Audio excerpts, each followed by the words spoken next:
Parlons laïcité, une émission proposée et préparée par RERS. RERS, les réseaux d'échange réciproque de savoir. RERS est un groupe d'éducation populaire.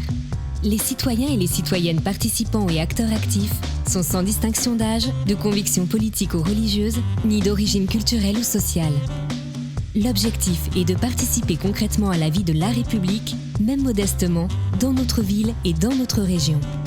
C'est pourquoi chaque mois, nous nous retrouvons pour échanger autour d'un thème qui devrait nous permettre de cultiver et de développer notre liberté de conscience. Bonjour à tous et bienvenue pour cette nouvelle émission Parlons laïcité, nouvel épisode. Nous sommes aujourd'hui le jeudi 4 décembre et comme tous les premiers jeudis de chaque mois, bien sûr, de 17h à 19h, nous nous retrouvons pour enregistrer cette émission de radio Parlons laïcité. On remercie une nouvelle fois la MJC Simone Signoret à Évry-Courcouronnes de nous recevoir pour l'enregistrement de cette émission. Et puis aujourd'hui, nous allons parler d'un sujet qui est laïcité et liberté de conscience au sein des familles musulmanes françaises. Ce sera le thème du jour. Et vous rappelez quand même que nous enregistrons le 4 décembre, mais que dans quelques jours, le 9 décembre, ça sera l'anniversaire de la laïcité. 120 ans de la loi du 9 décembre 1905, portant séparation des églises et de l'État et qui permet d'assurer la liberté de conscience pour tous les citoyens. Pour nous parler en tout cas du sujet du jour, ça sera Naïm Bestanji qui va nous évoquer tout ça, et qui est écrivain et essayiste. Bonjour Naïm. Bonjour. Et pour l'interviewer, leur première heure de l'émission, nous aurons bien sûr notre Alain. Bonjour à toutes et tous. Voilà, comme à l'accoutumée, notre caricaturiste en chef, connu intergalactiquement parlant et dans toutes les sphères intersidérales qu'il le faut, notre magnifique Jean-Cri. Coucou Jean. Bonsoir. Et puis, bien sûr, aux manettes, la technique avec Sébastien, qu'on remercie également. Et on commence l'émission pas plus tard que maintenant. Retrouvez l'ensemble de nos podcasts Parlons laïcité sur notre site www.rers-evry.fr. Naïm Bestanji, bonjour. Bonjour. Vous êtes écrivain, essayiste.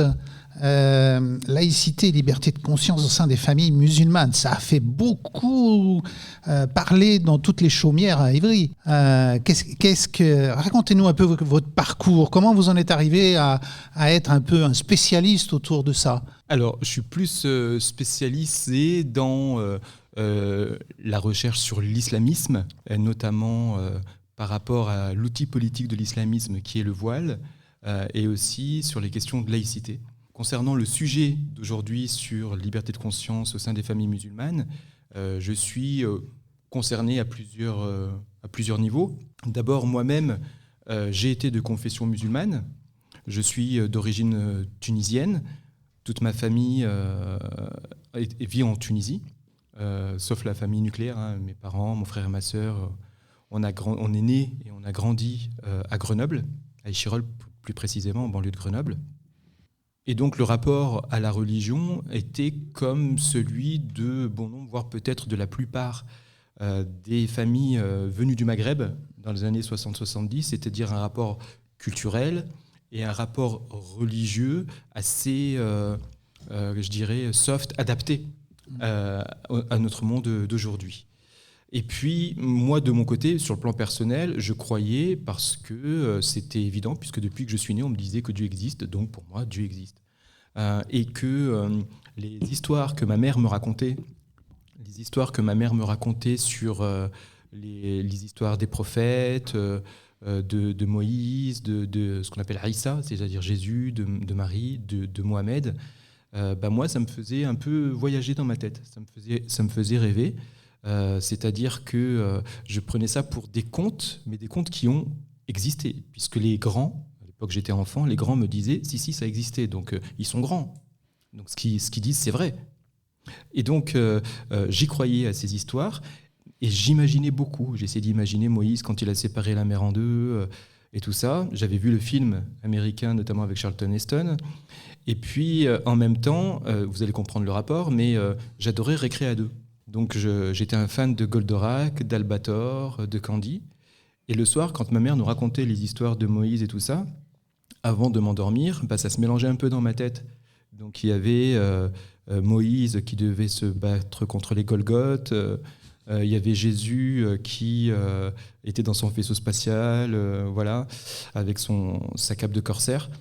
Et puis après, tout se remettait en place le lendemain matin, pour dire que j'avais vraiment une approche assez littéraire, culturelle de ces sujets. J'y croyais, parce que ma mère disait que c'était écrit dans un livre, le Coran, et que le Coran, c'est la parole de Dieu, et que donc tout ce qui est dit est vrai.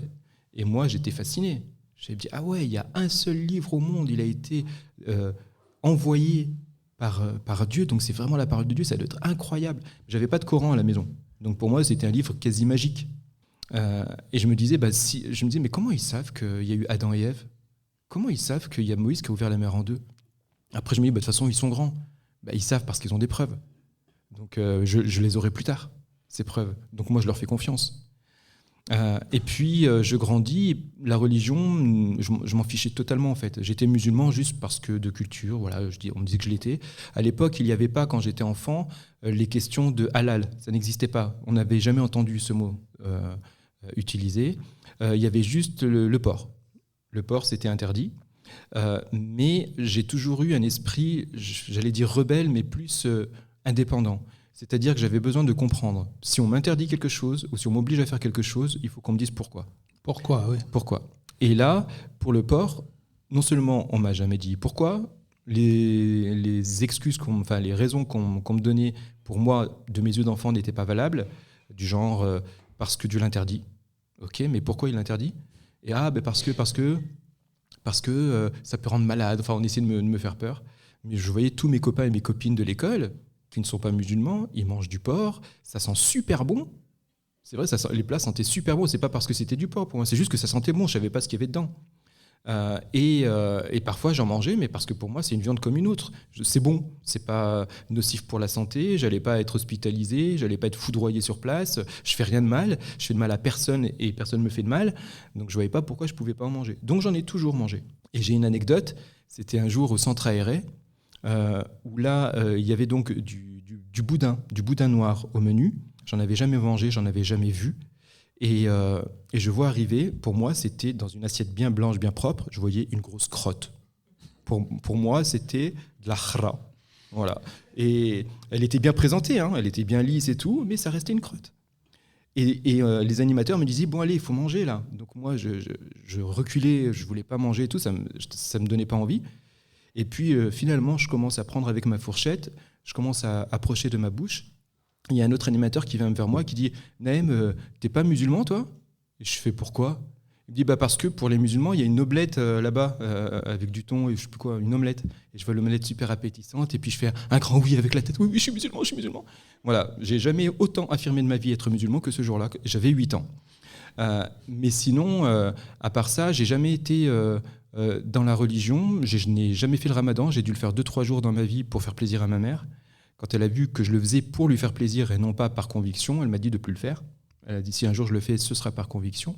Et à part ça, il n'y avait pas la religion. C'est-à-dire que personne ne priait autour de moi, il n'y avait pas de mosquée, il n'y avait pas de « Wallah » toutes les 2 secondes, il n'y avait pas de « Inch'Allah, Hakrabi la Mecque » toutes les 2 secondes. Il y avait la tête de ma mère, il y avait la tête du juge, je ne sais pas pourquoi la tête du juge, mais c'était les tics de langage qu'il y avait à l'époque, mais il n'y avait pas de référence religieuse. Et puis, à la fin des années 80, là je parle de mon quartier, mais c'est partout pareil en France, à peu près au même moment, pas forcément à l'année près, mais c'est le même phénomène qui est apparu partout. Les quartiers ont commencé à se ghettoiser, c'est-à-dire que les Français, depuis des générations et des générations, ont déménagé parce qu'ils sont devenus propriétaires, parce que je vivais dans un quartier populaire, je ne l'ai pas précisé, donc uniquement en logement social. Et donc, ils sont devenus propriétaires, et puis ils étaient remplacés soit par des primo-arrivants de l'étranger, soit par des gens des autres quartiers qui emménageaient dans ce quartier-là et qui étaient d'origine maghrébine. Dans les années 80, il y a eu une parenthèse avec les réfugiés politiques d'Amérique du Sud, avec les dictatures, Uruguay, Chili, Argentine. Donc il y avait beaucoup de gens d'origine américaine. Mais quand les dictatures sont tombées, ils sont repartis. Il y en a qui sont restés, mais pas beaucoup. Donc avec le temps, ça s'est ghettoisé et on se retrouvait, moi qui avais connu de gens de toutes origines et essentiellement de gens français depuis toujours, on commençait à ne voir dans le quartier il y avait beaucoup moins de Stéphane, de Laurent, de Christophe, plus en plus de Karim, de Mohamed, de Mourad. Et ça, c'est un problème. Parce qu'on se ghettoise, parce qu'il faut qu'il y ait une vraie mixité, il faut qu'il y ait des Mourad comme il y ait des Christophe. Et ça se ghettoisait au niveau de l'origine ethnique et aussi au niveau, bien sûr, culturel. Et dans les années 80 en même temps, il y a eu l'échec de la marche contre le racisme et pour l'égalité qu'on appelle communément la marche des beurs. Et en même temps, des extrémistes musulmans qui venaient des pays du Maghreb, qui étaient persécutés par les régimes autoritaires, qui s'installaient en France et ils venaient faire leur prêche en France et notamment dans mon quartier et qui nous disaient, à moi comme à d'autres, tu as vu, la marche des beurs, elle n'a rien donné, c'est normal, t'es pas français, tu seras jamais français comme les autres, tu es musulman d'abord. Pour la première fois, on nous présentait l'islam en tant que religion comme une identité, plus seulement comme une religion. Il ne nous parlait pas de spiritualité, il nous parlait d'identité, de qui on est. Moi, je n'ai pas accroché à ces discours, puisque la religion, j'en ai toujours eu rien à cirer, mais des gens dans mon quartier et aussi dans ma famille ont commencé à être sensibles à ces discours. Et c'est à partir de là que le terme halal, par exemple, est arrivé. Du jour au lendemain, il fallait manger de la viande halal. Donc on nous a expliqué ce qu'était le halal. Du jour au lendemain, la viande qu'on a toujours mangée, elle n'était plus bonne. Il fallait manger halal, c'était ce qu'il nous fallait. Moi, je trouvais ça marrant, parce que je trouvais ça ridicule en fait. Mais pas ma famille, et pas les gens musulmans dans mon quartier. Et là, il a fallu commencer à trouver des solutions pour manger halal, parce qu'il n'y avait pas beaucoup de boucheries halal à l'époque. Et donc, un système économique se mettait en place pour que les musulmans qui étaient conditionnés par les extrémistes à pratiquer comme ci, à faire comme ça, et qu'il fallait réislamiser les musulmans et que les musulmans deviennent pratiquants et tout ça, à travers l'interprétation extrémiste de l'islam. Et ben du coup, le halal s'est développé et en même temps, l'outil politique de l'islamisme qui est le voile. On est dans les années combien là ? Là, c'est le début des années 90. Okay. Et les premiers voiles qu'on a vus dans mon quartier, ça faisait rire tout le monde, surtout les musulmans, parce qu'on n'avait pas l'habitude. Et alors, il y avait quelques hijabs, donc c'est-à-dire un voile sur la tête et on voit le visage. C'était juste un voile, c'était pas la djellaba ou le djilbab. Mais on avait aussi on avait 2 femmes, je me souviens, qui portaient le niqab. Donc le niqab, c'est on voit rien, on voit à peine les yeux. Et elles étaient gantées, elles étaient en bleu marine ou noir. Et elles étaient les épouses d'un salafiste qui s'était installé là, qui habitait dans une tour, et qui, le soir, il allait prendre dans sa boîte aux lettres le pack de bière qu'il avait planqué. C'est la première confrontation que j'ai eue avec un salafiste, c'est qu'il planquait son pack de bière et qu'il y avait 2 épouses en niqab. Et du coup, les femmes en niqab faisaient peur aux enfants et les familles, notamment les familles musulmanes, disaient à leurs enfants de se méfier de ces gens. Voilà. Et que le voile, ça faisait rire les parents, ça faisait rire les enfants, même le hijab, parce que c'était incongru pour nous. Et ce sont des musulmans. Hein. Alors aujourd'hui, on rigole moins. Mais à l'époque, ça faisait rire. Et les islamistes n'ont pas baissé les bras et ils ont continué leur prosélytisme à la fois physiquement, mais aussi à travers les marchés où ils vendaient leurs cassettes audio. Les premières chaînes satellitaires ont permis aussi le développement de cette propagande. Et la ghettoisation urbaine, les problèmes économiques, les problèmes de discrimination aussi que pouvaient vivre bon nombre de gens d'origine maghrébine font qu'il y a une communautarisation qui s'est faite à travers la religion où les extrémistes, c'était du pain béni pour eux parce que les extrêmes se nourrissent de la misère et ils avaient dans les quartiers populaires le terreau suffisant pour pouvoir développer leur propagande. Moi, au sein de ma famille, je l'ai constaté aussi. Ma mère s'est mise à faire plus souvent la prière. Elle a commencé à porter le voile à la fin des années 90, ma sœur aussi. Et mon frère, les 3, mon frère, ma mère et ma sœur, sont entrés de plus en plus dans la religion. Et le paradoxe, c'est qu'ils étaient tellement endoctrinés qu'ils ont cru que c'était moi qui avais changé. Alors que moi, je n'ai pas changé du tout. Je suis resté pareil. Mais eux avaient évolué et ils pensaient que c'était moi qui rejetais. Je fais, non, c'est juste que je suis comme avant, je m'en fous de la religion en fait. Et plus j'avais la pression à la maison, surtout de la part de mon frère, qui était devenu fan de Tariq Ramadan, et plus c'était difficile pour moi, et plus je rejetais ça. Et au bout d'un moment, j'en avais marre, quoi. Je pensais que j'étais un des rares à vivre ça. Et en 2004, il y a un groupe de personnes, 7 jeunes hommes et femmes, qui ont fait la marche pour, je ne sais plus comment ça s'appelait, pour l'égalité des femmes ou quelque chose comme ça, la marche des femmes. Et ça s'est transformé en Ni pute ni soumise. Et je me suis greffé à ça, j'ai participé à la création du mouvement parce que j'ai découvert d'autres personnes qui vivaient les mêmes choses que moi, qui avaient les mêmes ressentis que moi, des musulmans, parce qu'à l'époque j'étais musulman encore, je croyais en Dieu, j'étais encore musulman, même si je n'étais pas pratiquant.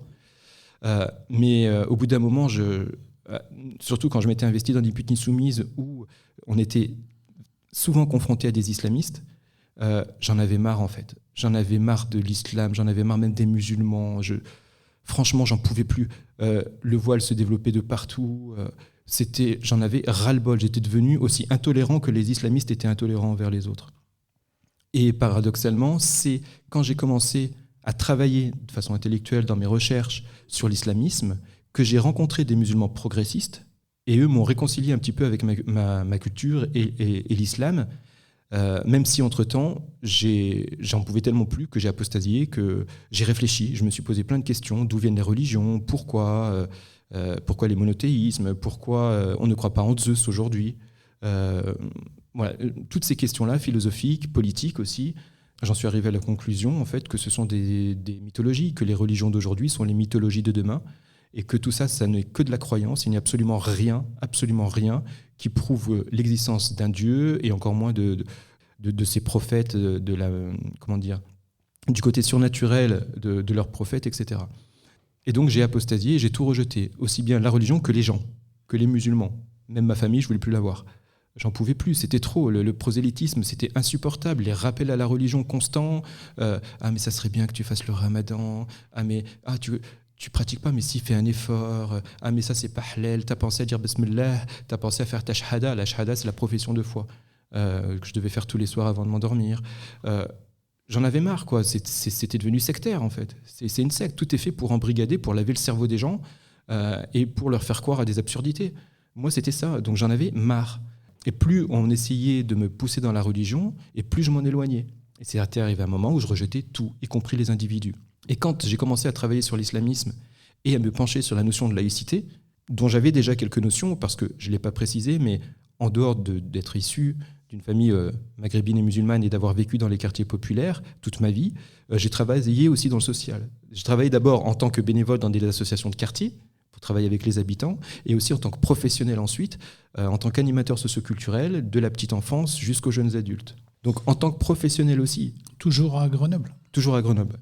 En tant que professionnel aussi, j'ai travaillé donc en MJC, j'étais responsable de secteur préado, directeur de centre de loisirs enfants, animateur au début les mercredis et les samedis.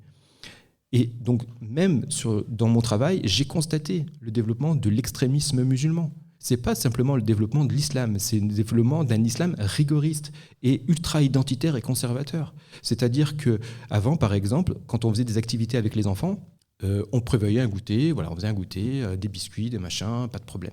Et puis du jour au lendemain, c'était en 1996, dans la MJC, parmi les préados, il y en avait 3 qui ont commencé à regarder les ingrédients des paquets de biscuits. Ils avaient 12 ans. Et je leur ai demandé, mais pourquoi vous lisez ? Parce qu'on regarde s'il n'y a pas du porc. Donc moi je leur dis, mais il n'y a pas de porc dans les biscuits. Mais si, parce qu'il y a de la gélatine de graisse animale qui éventuellement pourrait contenir, de façon hypothétique, d'éventuelles traces de 0,0001% de traces de porc. Donc moi je leur dis, mais tu ne vas pas manger du porc. Ce qui est interdit, c'est de manger du porc. Ce n'est pas de manger des biscuits.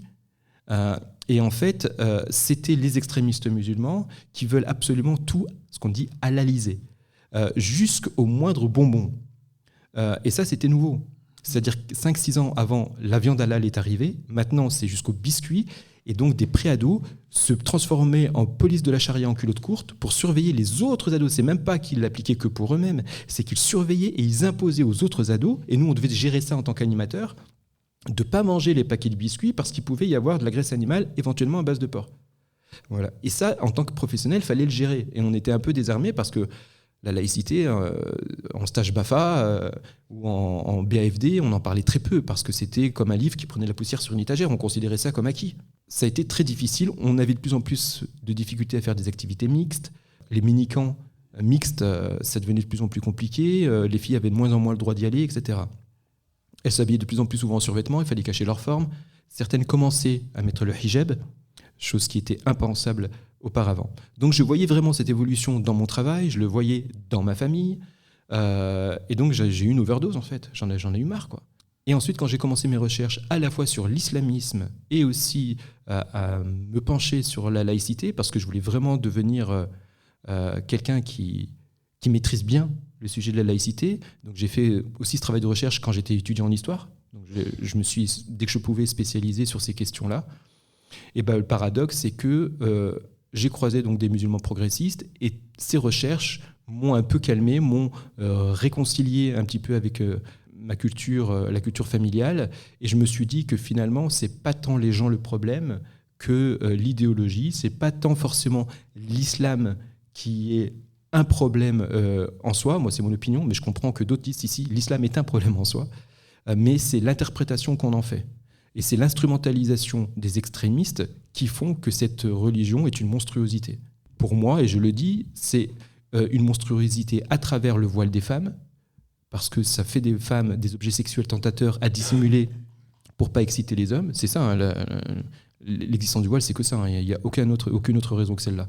Et par rapport à toutes les codifications des habitudes au quotidien, ce sont ces fanatiques qui donnent une mauvaise image de l'islam et qui font que les gens ont peur de cette religion. Ce n'est pas les gens qui, a priori, ont peur de l'islam. C'est l'image qui est renvoyée par ces gens-là qui font que l'islam est un problème. Voilà. Et le paradoxe aujourd'hui, c'est que beaucoup ne veulent pas lutter contre les extrémistes parce qu'ils disent que si on lutte contre les extrémistes, ça veut dire qu'on lutte contre tous les musulmans et qu'on fait le jeu de l'extrême droite. Tout en oubliant que les islamistes, leur idéologie est d'extrême droite. Et donc voilà, donc mes recherches m'ont réconcilié un petit peu avec tout ça. Et c'est pour ça qu'aujourd'hui, je peux parler de ce thème à la fois du point de vue de ma vie personnelle, d'ancien professionnel de l'animation socio-culturelle et de mes recherches intellectuelles sur le sujet. Votre famille, elle agit comment aujourd'hui ? Toujours de la même façon ou elle a évolué ou pas ? Alors, pour ma famille, ça a été très compliqué. D'abord, la première complication, ça a été quand j'ai commencé à développer le mouvement Ni pute ni soumise en 2005, 2004. Et j'avais créé et présidé le comité de Grenoble. Donc, comme dès le départ, on était hostile aux islamistes, Ni pute ni soumise, en fait, à la base, c'était surtout pour lutter pour l'égalité des sexes dans les quartiers populaires, qui étaient délaissés parfois par les mouvements féministes. Mais il se trouve que la création du mouvement, c'est un hasard, s'est créé en même temps que les débats sur les signes religieux à l'école à cause du voile et sur la loi de 2004. Donc la loi, c'est mars 2004 sur l'interdiction des signes ostensibles religieux à l'école, et le mouvement Ni pute ni soumise s'est créé cette même année. Et du coup, on était aussi interpellés sur ces questions et on était confrontés aux islamistes à cause de ça aussi. Et donc, pour ma famille, eux, c'était Ni pute ni soumise, c'est contre l'islam. Donc moi, j'avais beau leur expliquer, c'était compliqué. Et du coup, moi, je pensais que ma famille serait fière de moi. Je m'investis dans une association qui défend les quartiers populaires, qui défend l'égalité des sexes. Je pensais qu'on serait fiers de moi. Pas du tout. Les seuls qui étaient déçus, c'était ma famille. Et puis, ensuite, il y a eu quand j'ai apostasié. Racontez-nous un peu ça. Alors, ce qui s'est passé, c'est que j'ai pas apostasié du jour au lendemain. Il a fallu du temps. Donc ça, ce que je raconte, je pense que beaucoup d'apostats, d'ex-musulmans, d'apostats de l'islam l'ont vécu comme ça aussi. Il a fallu du temps. Donc les questions dont je parlais tout à l'heure, que je m'étais posées sur la religion, mais j'arrivais pas à dire que Dieu n'existe pas. En fait, il y a eu d'abord l'étape où, je suis pas pratiquant, c'est sûr. Après, je suis pas musulman, mais bon, il doit y avoir un Dieu. Et puis après, le jour où je me suis dit, mais en fait, t'es pas croyant. Et le jour où j'ai reconnu, je l'ai dit à voix haute chez moi, j'étais tout seul, j'ai dit, je suis pas musulman, Dieu n'existe pas. Et là, il y a un poids qui est tombé. Parce que pendant tout ce temps, il y avait la culpabilisation. Je culpabilisais. Parce que toute ma vie, on m'a dit que ne pas croire, c'est pas bien, les autres se trompent, l'islam, c'est la meilleure religion, les musulmans sont supérieurs. Parce qu'il y a souvent un discours nazi, faut le savoir. C'est-à-dire, les musulmans ont la vérité et ils sont supérieurs au reste de l'humanité. Ils s'appuient notamment sur un verset du Coran pour dire ça, qu'en gros, quand on se convertit à l'islam, on devient meilleur que les autres êtres humains. Et donc, on me faisait comprendre que déjà, je ne pratique pas, c'est pas terrible. Il y a le regard de travers de l'entourage, etc. Donc, il y avait un peu une forme de honte de ne pas pratiquer. Mais le jour où j'ai assumé ça, le poids est tombé. Parce que je me disais, mais maintenant, voilà, je ne crois pas en Dieu, je ne suis pas musulman, donc ils vont arrêter de me saouler avec le ramadan, quoi. Et de ne pas faire la prière, je suis athée, point. Et ça, c'est arrivé par une autre anecdote, ce déclic, c'est que j'avais rencontré une jeune femme, on a commencé une relation, et elle était, comme moi, d'origine tunisienne, comme moi, elle était musulmane. Elle vivait dans son époque, elle n'était pas traditionnelle, pas conservatrice. Et puis un jour, on était ensemble chez moi, donc on a fait des câlins, on a couché ensemble, et puis juste après, elle dit « Où est-ce que je peux aller faire ma prière ?» Donc déjà, ça me surprend. Elle ne demande pas si elle peut faire l'affaire. Pour elle, c'était normal. Moi, ça m'a un peu surpris, mais je n'allais pas lui dire non. Et ce qui était surprenant, c'était qu'on a fait, du point de vue religieux, un acte qui est haram, qui est péché, c'est-à-dire coucher hors mariage. Et une fois qu'on a fait cet acte, elle voulait aller faire sa prière, elle n'y voyait pas de contradiction. Elle a le droit, et tant mieux pour elle. Ensuite, on est allé dans un endroit pour manger dans un restaurant, et j'hésitais entre 2 plats, ce qui me plaisait, mais je n'avais pas fait attention à la viande qu'il y avait, je m'en fiche moi. Et elle a fait la tête parce que dans un des 2 plats, il y avait du porc. Et moi, ça m'a énervé, je lui ai demandé, mais pourquoi tu me fais toute une histoire alors que c'est moi qui vais la manger, c'est pas toi, tu fais ce que tu veux, moi je fais ce que je veux. Et elle n'était pas contente, et le pire, c'est que ce restaurant était dans un casino. C'est-à-dire, on était dans le temple du péché. Les jeux d'argent, c'est un péché fondamental en islam. Donc le matin même, on couche ensemble hors mariage, elle fait sa prière. Ensuite, on est dans le temple du péché, c'est elle qui voulait y aller. Elle voulait absolument tester les machines à sous. Voilà. Et elle me fait un flan parce que je vais manger un plat où peut-être il y a du porc dedans. Et là, je me dis, c'est trop. Là, en fait, c'était la goutte d'eau. C'est pas ça qui a fait que j'ai... Mais c'était la goutte d'eau, c'était le déclic qui fait que je suis athée. C'est bon, c'est terminé. Voilà. C'est-à-dire que finalement, c'est pas l'islam en tant que religion, parce que je la connaissais pas plus que les autres musulmans. Il ne faut pas croire que les musulmans connaissent l'islam. Beaucoup de musulmans ne connaissent pas leur religion. Ils connaissent que ce que les prédicateurs leur disent. Donc, pour moi, ce n'était pas l'islam qui m'a fait apostasier, c'est les musulmans que j'ai connus dans ma vie. C'est grâce à eux, c'est-à-dire toutes les pressions qu'ils m'ont mises, toutes les incohérences, toutes les hypocrisies dans leur mode de vie. Parce que comment voulez-vous concilier des préceptes qui datent du 7e siècle dans le 21e siècle, aujourd'hui en France ? C'est pas possible. Donc ils sont obligés de tricher. Ils sont obligés. Et moi, l'hypocrisie, j'aime pas trop ça. Donc ça a été le déclic pour que je devienne athée. Et là, le poids est tombé. Je suis devenu athée. Quand je l'ai dit à mon frère et à ma sœur, bien sûr, ils n'ont pas compris. Et bien sûr, comme d'habitude, ils ont cette attitude comme beaucoup de croyants, pas seulement les musulmans, mais là, en l'occurrence, les musulmans, parce que je suis issu de cette religion, ont, c'est-à-dire, en gros, ok, tu fais ce que tu veux, mais j'espère que tu reviendras sur le droit chemin. Ah, mais t'es libre, hein. Mais en fait, on me fait comprendre que je suis dans l'erreur, que je fais une faute grave, mais qu'ils respectent. Ils se font passer pour tolérants, mais ils se considèrent encore comme supérieurs. Et j'avais beau expliquer que moi, je ne les considère ni comme supérieurs ni comme inférieurs. Pour moi, ils sont égaux. C'est-à-dire que si vous êtes croyant, si vous voulez pratiquer, que ça vous fait du bien, c'est génial et je vous soutiens. Parce que ça vous fait du bien. Vous êtes différents, mais ça ne veut pas dire que vous êtes inférieurs. Alors qu'à leurs yeux, j'étais inférieur parce que j'étais dans l'erreur. Moi, je ne les considérais pas comme dans l'erreur parce que je leur disais que si ça vous fait du bien, vous avez raison. Vous n'êtes pas dans l'erreur parce que ça vous fait du bien. Et eux, ils considéraient que je suis dans l'erreur parce que je ne suis pas leur croyance. Et c'est-à-dire que leur notion du respect, ce n'est pas la même que la nôtre. Il y a la définition du dictionnaire et la définition de ces croyants-là. C'est-à-dire le dictionnaire, c'est un respect, il y a une notion de réciprocité.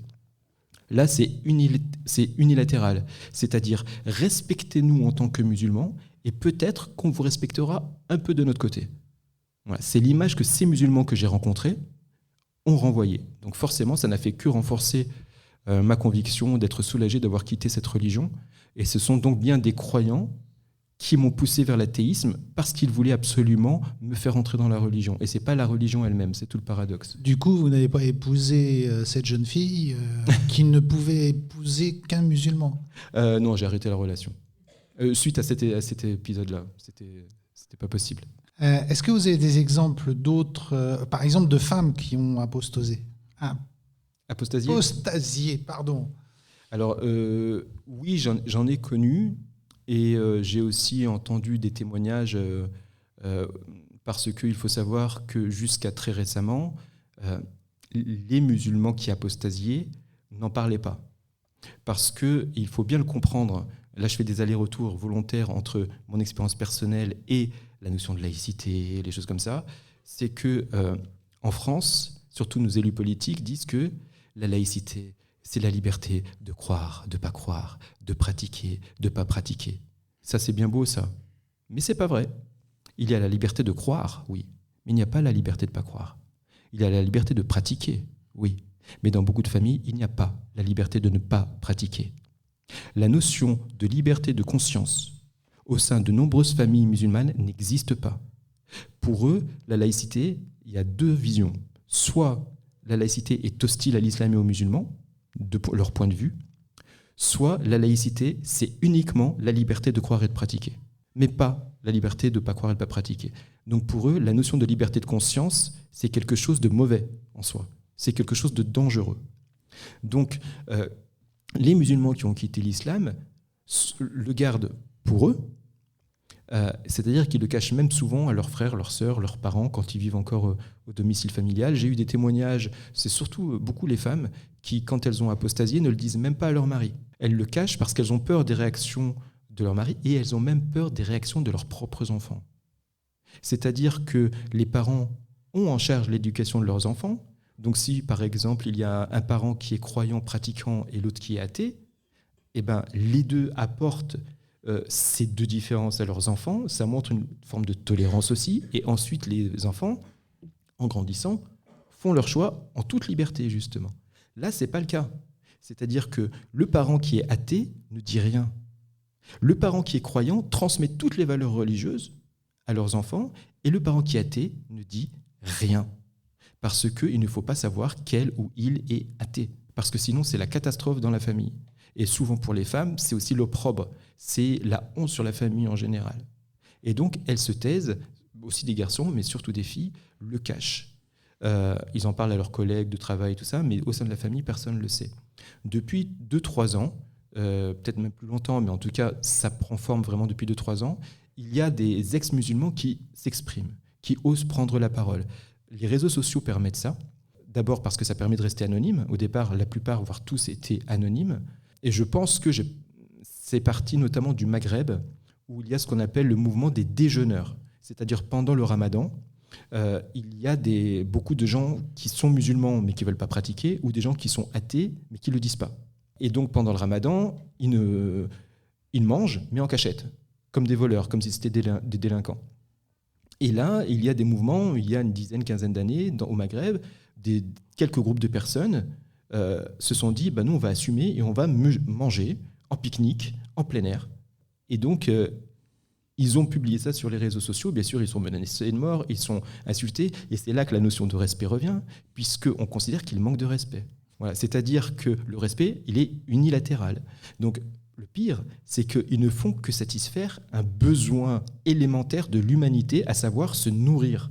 Ils ne sont pas là à consommer de la drogue, à boire de l'alcool. Ils mangent juste un sandwich. Et même pas un sandwich au porc. Donc c'est vraiment un sandwich que n'importe quel musulman peut manger, sauf que c'est pas la bonne heure. C'est pas le bon moment, c'est pas le bon jour. Ils ont commencé à parler de ça sur les réseaux sociaux. Et jusqu'à présent, les réseaux sociaux étaient monopolisés par les discours islamistes. Parce que les islamistes sont très rétrogrades et archaïques dans leur mentalité. Par contre, ils sont très modernes dans la façon de communiquer leur archaïsme. Dès qu'il y a une nouvelle technologie, ils s'en emparent. L'imprimerie, évidemment. Il y a eu les cassettes audio sur les marchés, j'en ai parlé tout à l'heure. Ensuite, les DVD, les cassettes vidéo. Il y a eu les chaînes satellitaires. Et dès qu'Internet est apparu, ils se sont rués sur Internet. Les premiers forums, les premiers sites Internet, les islamistes ont tout de suite accroché là-dessus. Et puis aujourd'hui, c'est à travers Facebook, TikTok, Instagram. Et donc, les islamistes monopolisaient ça. Et puis, il y a des musulmans progressistes et surtout des athées, des ex-musulmans, qui ont commencé à s'emparer de ça parce qu'ils pouvaient rester anonymes. Et donc, ils ont mis en ligne leurs photos de déjeuneurs, certains même de façon provocatrice avec une bière, en disant c'est le jour de Ramadan, je bois une bonne bière, je suis à Alger, je suis à Tunis ou je suis à Rabat. Et c'est comme ça que, en tout cas je pense, ça a contribué, en tout cas c'est certain, à ce que des ex-musulmans en France osent s'exprimer aussi sur les réseaux sociaux. Et de fil en aiguille, ils se sont créés dans des groupes, mais souvent anonymes. Et c'est ça aussi qu'on doit s'inquiéter et que les politiques ne s'inquiètent pas. Et je reviens sur la notion de croire, pas croire, pratiquer, pas pratiquer. C'est-à-dire que les islamistes, je parle bien des islamistes, les extrémistes musulmans, s'expriment à visage découvert, souvent avec leur vrai nom, ou en tout cas leur nom religieux, sur les réseaux sociaux. Et ils créent leur propre chaîne. Ils ont des milliers, des centaines de milliers, voire pour Nader Abou Anas, un salafiste, il a des millions maintenant, il a plus d'1 million d'abonnés, etc. Par contre, des gens qui disent « je suis ex-musulman, je n'aime pas l'islam et je dis pourquoi », ils sont obligés de se cacher, de mettre des perruques, de mettre un bonnet, de mettre une écharpe pour pas et parfois de trafiquer leur voix. On a le droit, la liberté de dire que l'islam est une belle religion. On n'a pas le droit, ni la liberté, de dire que l'islam c'est de la merde. Voilà. Alors quand les politiques disent la liberté de croire, de ne pas croire, etc., c'est faux. Mais les ex-musulmans aujourd'hui s'expriment de plus en plus, se sont créés dans des groupes, ils ont créé des groupes sur Discord, il y a sur YouTube des chaînes d'ex-musulmans qui critiquent l'islam, notamment à travers les textes. Ils vont scruter les textes religieux. Aujourd'hui, grâce à Internet, on peut aller vérifier ce que disent les extrémistes musulmans. Oui, ça c'est dans le Coran. On peut aller vérifier si c'est vrai ou pas. Si tel hadith ou tel théologien a dit ça, est-ce que c'est vrai ou pas? Est-ce que c'est en cohérence avec notre monde d'aujourd'hui? Aujourd'hui, on peut y aller. Avant, on n'avait pas accès à ça. Moi, quand je voulais m'y intéresser, j'avais accès qu'au Coran. J'avais un Coran français-arabe, mais si je voulais accéder aux hadiths, donc c'est-à-dire les actes et propos du prophète, qui font partie de l'islam sunnite, j'y avais pas accès parce qu'on n'avait pas ces livres. Et même quand il y en avait, ils étaient en arabe. Donc je ne pouvais pas, je n'avais pas accès à la connaissance. Aujourd'hui, on peut avoir accès à la connaissance, et si c'est en arabe, on a les traducteurs, l'intelligence artificielle qui permet de traduire de façon la plus fidèle qui soit. Donc les islamistes perdent un peu le pouvoir, comme les curés auparavant avaient la monopolisation du pouvoir à travers la connaissance religieuse, notamment de faire les messes en latin. Donc c'est eux qui, par le savoir, avaient le pouvoir. C'est pareil pour les islamistes aujourd'hui. Et donc les ex-musulmans commencent à faire ce travail de critique de l'islam, et il y a de plus en plus de témoignages, et notamment de femmes qui expliquent pourquoi elles ont apostasié et les difficultés qu'elles rencontrent. Donc c'est pour ça que les exemples que j'ai donnés, c'est à la fois ce que j'ai vécu, ce que j'ai eu comme témoignage en direct, et ce que j'ai entendu aussi de témoignages comme un podcast qui s'appelle Révolution des cœurs. Je conseille ce podcast où ce sont que des femmes qui témoignent de la difficulté d'avoir quitté l'islam et de ne pas pouvoir le dire, et ce que ça engendre comme problème aujourd'hui en France au XXIe siècle. Est-ce que vous sentez un changement massif dans les consciences, dans les habitudes, dans les pratiques sur ces dernières années? Parce que là, on est dans une période où on a eu droit à un certain nombre d'attentats, on a des politiques qui systématisent la haine du musulman. Quelles sont les conséquences sur les familles, sur les quartiers, sur les enfants? Alors déjà, je pense qu'il y a deux volets. Il y a d'abord comment les musulmans reçoivent ça. Les musulmans dans leur ensemble, à la fois les progressistes, les modérés comme on appelle, ou les extrémistes. Et il y a aussi l'autre volet, c'est-à-dire, vous avez dit, on attaque souvent les musulmans. Déjà, ce premier volet, le problème part de là. C'est-à-dire, on dit souvent cette phrase, hostilité envers les musulmans, on parle d'islamophobie aussi, ce concept qui est dangereux, parce que l'islamophobie est légale, je le dis, dans une démocratie. Le jour où l'islamophobie deviendra un délit en France, nous ne serons plus en démocratie. L'islamophobie, il y a le mot islam dedans. C'est la phobie d'une religion. Pour beaucoup, ce n'est pas une phobie irrationnelle, elle est justifiée. C'est de pouvoir se moquer de la religion, la critiquer, la rejeter. C'est ça l'islamophobie. C'est par rapport à un concept, à une idée. Ce qui est interdit par la loi, c'est la musulmanophobie. C'est l'hostilité envers des individus en raison de leurs croyances. L'islamophobie, il y a le mot islam, il n'y a pas le mot musulman, ça fait référence à la religion. Donc les chantres de ce terme, ceux qui le défendent absolument, ce sont des nostalgiques de l'Inquisition catholique. Ils peuvent dire ce qu'ils veulent, ils peuvent se faire passer pour des gens de gauche, pour des progressistes et tout ça. Ce sont des ultra-réactionnaires qui veulent rétablir le délit de blasphème, et uniquement pour l'islam, pas pour le catholicisme. Donc c'est pour ça qu'ils s'accrochent à ce terme. Si vraiment, parce que ce terme est polémique, et c'est pour ça que l'extrémisme musulman brandit ce terme, parce que il considère que toute critique de l'islam, et même toute critique de l'islamisme, c'est une attaque contre des individus parce qu'on s'en prend à leurs croyances. Donc, pour les extrémistes, c'est leur identité. Ils n'arrivent pas à dissocier leur personne de leur religion. C'est du fanatisme. Et ça s'appelle le blasphème. Donc, brandir ce terme-là est dangereux. Et ça fait partie de la confusion quand on dit on attaque les musulmans. C'est-à-dire que, moi je l'ai même moi-même constaté, moi je travaille sur l'islamisme. Je fais la distinction entre islamisme musulman et extrémiste musulman. Donc je l'ai dit tout à l'heure, pour moi, l'islam n'est pas un problème en soi, c'est l'interprétation qu'on en fait. Et systématiquement, dans tous mes écrits, dans toutes mes prises de parole, j'ai toujours attaqué l'idéologie islamiste. Et pourtant, vous avez des gens, notamment à l'extrême gauche, qui vont dire que j'attaque, même pas que j'attaque l'islam, que j'attaque les musulmans en tant qu'individus. Voilà pourquoi on dit on attaque les musulmans. C'est-à-dire que dans cette accusation, il y a effectivement des gens qui s'en prennent aux musulmans en tant qu'individus, qui disent que les musulmans sont incompatibles avec la France, que les musulmans doivent repartir, comme si en plus beaucoup étaient bannis ici, la plupart sont nés ici, ils sont français, ils vont repartir où ? C'est chez eux ici. Donc, mais ils disent, voilà, il faut aller dans des pays musulmans, donc ils s'en prennent aux individus. Mais ils mettent dans le même sac les gens comme moi, des gens de gauche, qui luttent pour la laïcité, qui luttent contre l'islamisme en particulier, et on va dire qu'ils s'en prennent aux musulmans. Pourquoi ils disent ça ? Parce qu'ils se servent de l'ensemble des musulmans comme bouclier politique. C'est-à-dire que pour protéger l'extrémisme musulman, pour protéger les ultra-identitaires et conservateurs musulmans, pour protéger leur avancée, parce qu'ils avancent, notamment dans les quartiers populaires, ils avancent dans les esprits, pour protéger ça, on va se servir de tous les musulmans comme bouclier politique. Donc s'en prendre à l'islamisme serait s'en prendre à tous les musulmans en tant qu'individus. Voilà pourquoi on dit beaucoup s'en prennent aux musulmans en général. Et quand vous faites passer cette idée de on s'en prend aux musulmans, les musulmans eux-mêmes, surtout ceux qui écoutent ce qui se dit sur les réseaux sociaux à travers la stratégie victimaire des islamistes, c'est une stratégie politique qui est volontairement victimaire, ils ont un sentiment d'oppression, de persécution, et ils n'arrivent plus à faire la différence. Je prends un exemple précis, le fameux voile dans le sport ou à l'école. Je prends par exemple la Fédération française de football. C'est dans ses statuts. Tous les signes religieux, politiques, syndicaux, commerciaux sont interdits sur les terrains de sport par la fédération. Tous. Il n'y a pas de particularité. Tous les licenciés, sont mis sur le même plan. Là, vous avez des jeunes filles, parce que j'ai étudié notamment le mouvement des hijabeuses, j'ai été le premier à alerter sur ce mouvement-là, parce qu'elles sont de Grenoble à la base, et leur discours, c'est à la virgule près celui des hommes, celui des prédicateurs islamistes qui justifient que des femmes doivent se voiler sous un voile pour ne pas exciter sexuellement les hommes. Donc, et elles militent pour pouvoir porter le voile dans le sport. Et quand on leur dit non, qu'est-ce qu'elles disent ? Elles disent « on s'en prend aux musulmanes ». C'est pas, à la limite, on s'en prend aux musulmanes qui veulent porter le voile dans le sport. Non, c'est on s'en prend à toutes les musulmanes. Et on s'en prend ensuite aux musulmans en général. Et quel est leur argument ? Elles se disent discriminées. Deux choses. Un, le voile a été créé pour discriminer les femmes. C'est sa raison d'être. Donc on accuse de discriminer une discrimination.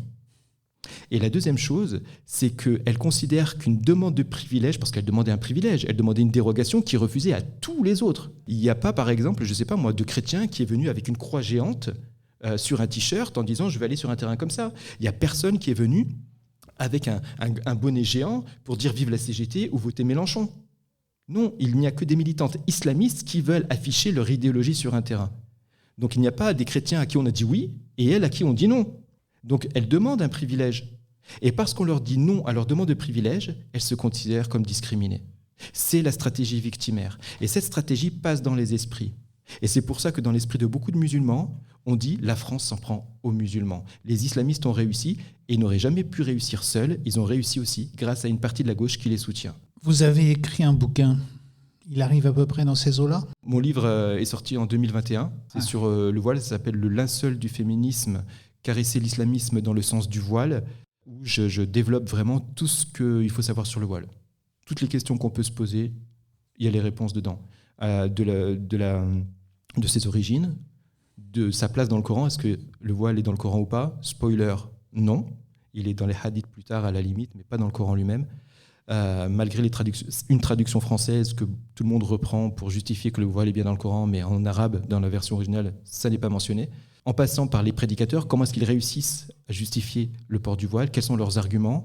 Et ensuite, comment est-ce que des féministes peuvent soutenir ça, une partie de la gauche ? Donc vraiment, je balaye la totalité du sujet. Et c'est le seul livre, en langue française en tout cas, qui est aussi complet sur le sujet. Donc c'est pour ça que je parle beaucoup de ce sujet-là, parce que je mesure l'importance de l'enjeu du voile. Et dans tout ce que j'ai raconté depuis le début de notre échange, le voile est central. Il est au milieu, il est au centre de tout. Pourquoi ? Parce qu'il faut bien comprendre une chose, c'est que les islamistes sont des obsédés sexuels. Ils sont plus obsédés par le sexe que par la religion. La religion, pour eux, elle est là pour cadrer leur libido. Ils ne pensent qu'au sexe du matin au soir. Ils ont la crainte de la tentation. Et c'est pour ça qu'ils veulent cacher les femmes. Parce que comme ils sont dans un modèle patriarcal, ils ne vont pas se dire « c'est à nous de nous éduquer, c'est à nous d'apprendre à respecter les femmes ». Non, ils vont dire « la femme, par nature, est tentatrice. C'est sa faute par nature. Donc c'est à elle d'assumer la responsabilité de la gestion de la libido des hommes. Donc elle doit se cacher. Et en se cachant, les hommes sont protégés de la tentation. Et parce qu'ils sont protégés, alors la femme sera protégée en retour. Ils sont tellement obsédés par ça qu'ils ont fait du voile leur outil politique par excellence. Eux-mêmes le disent, et là je cite leurs propos, ce n'est pas une interprétation de ma part, ils disent « Pas besoin de parler, le voile le fait pour nous ». Le voile, c'est notre dawa par la visibilité, c'est-à-dire professer la bonne parole, développer le message de l'islam par la visibilité. Et évidemment, la première chose qu'on voit chez une femme musulmane qui porte le voile, c'est son voile. Ça véhicule, c'est du prosélytisme. C'est pour ça aussi que c'est interdit sur les terrains de sport.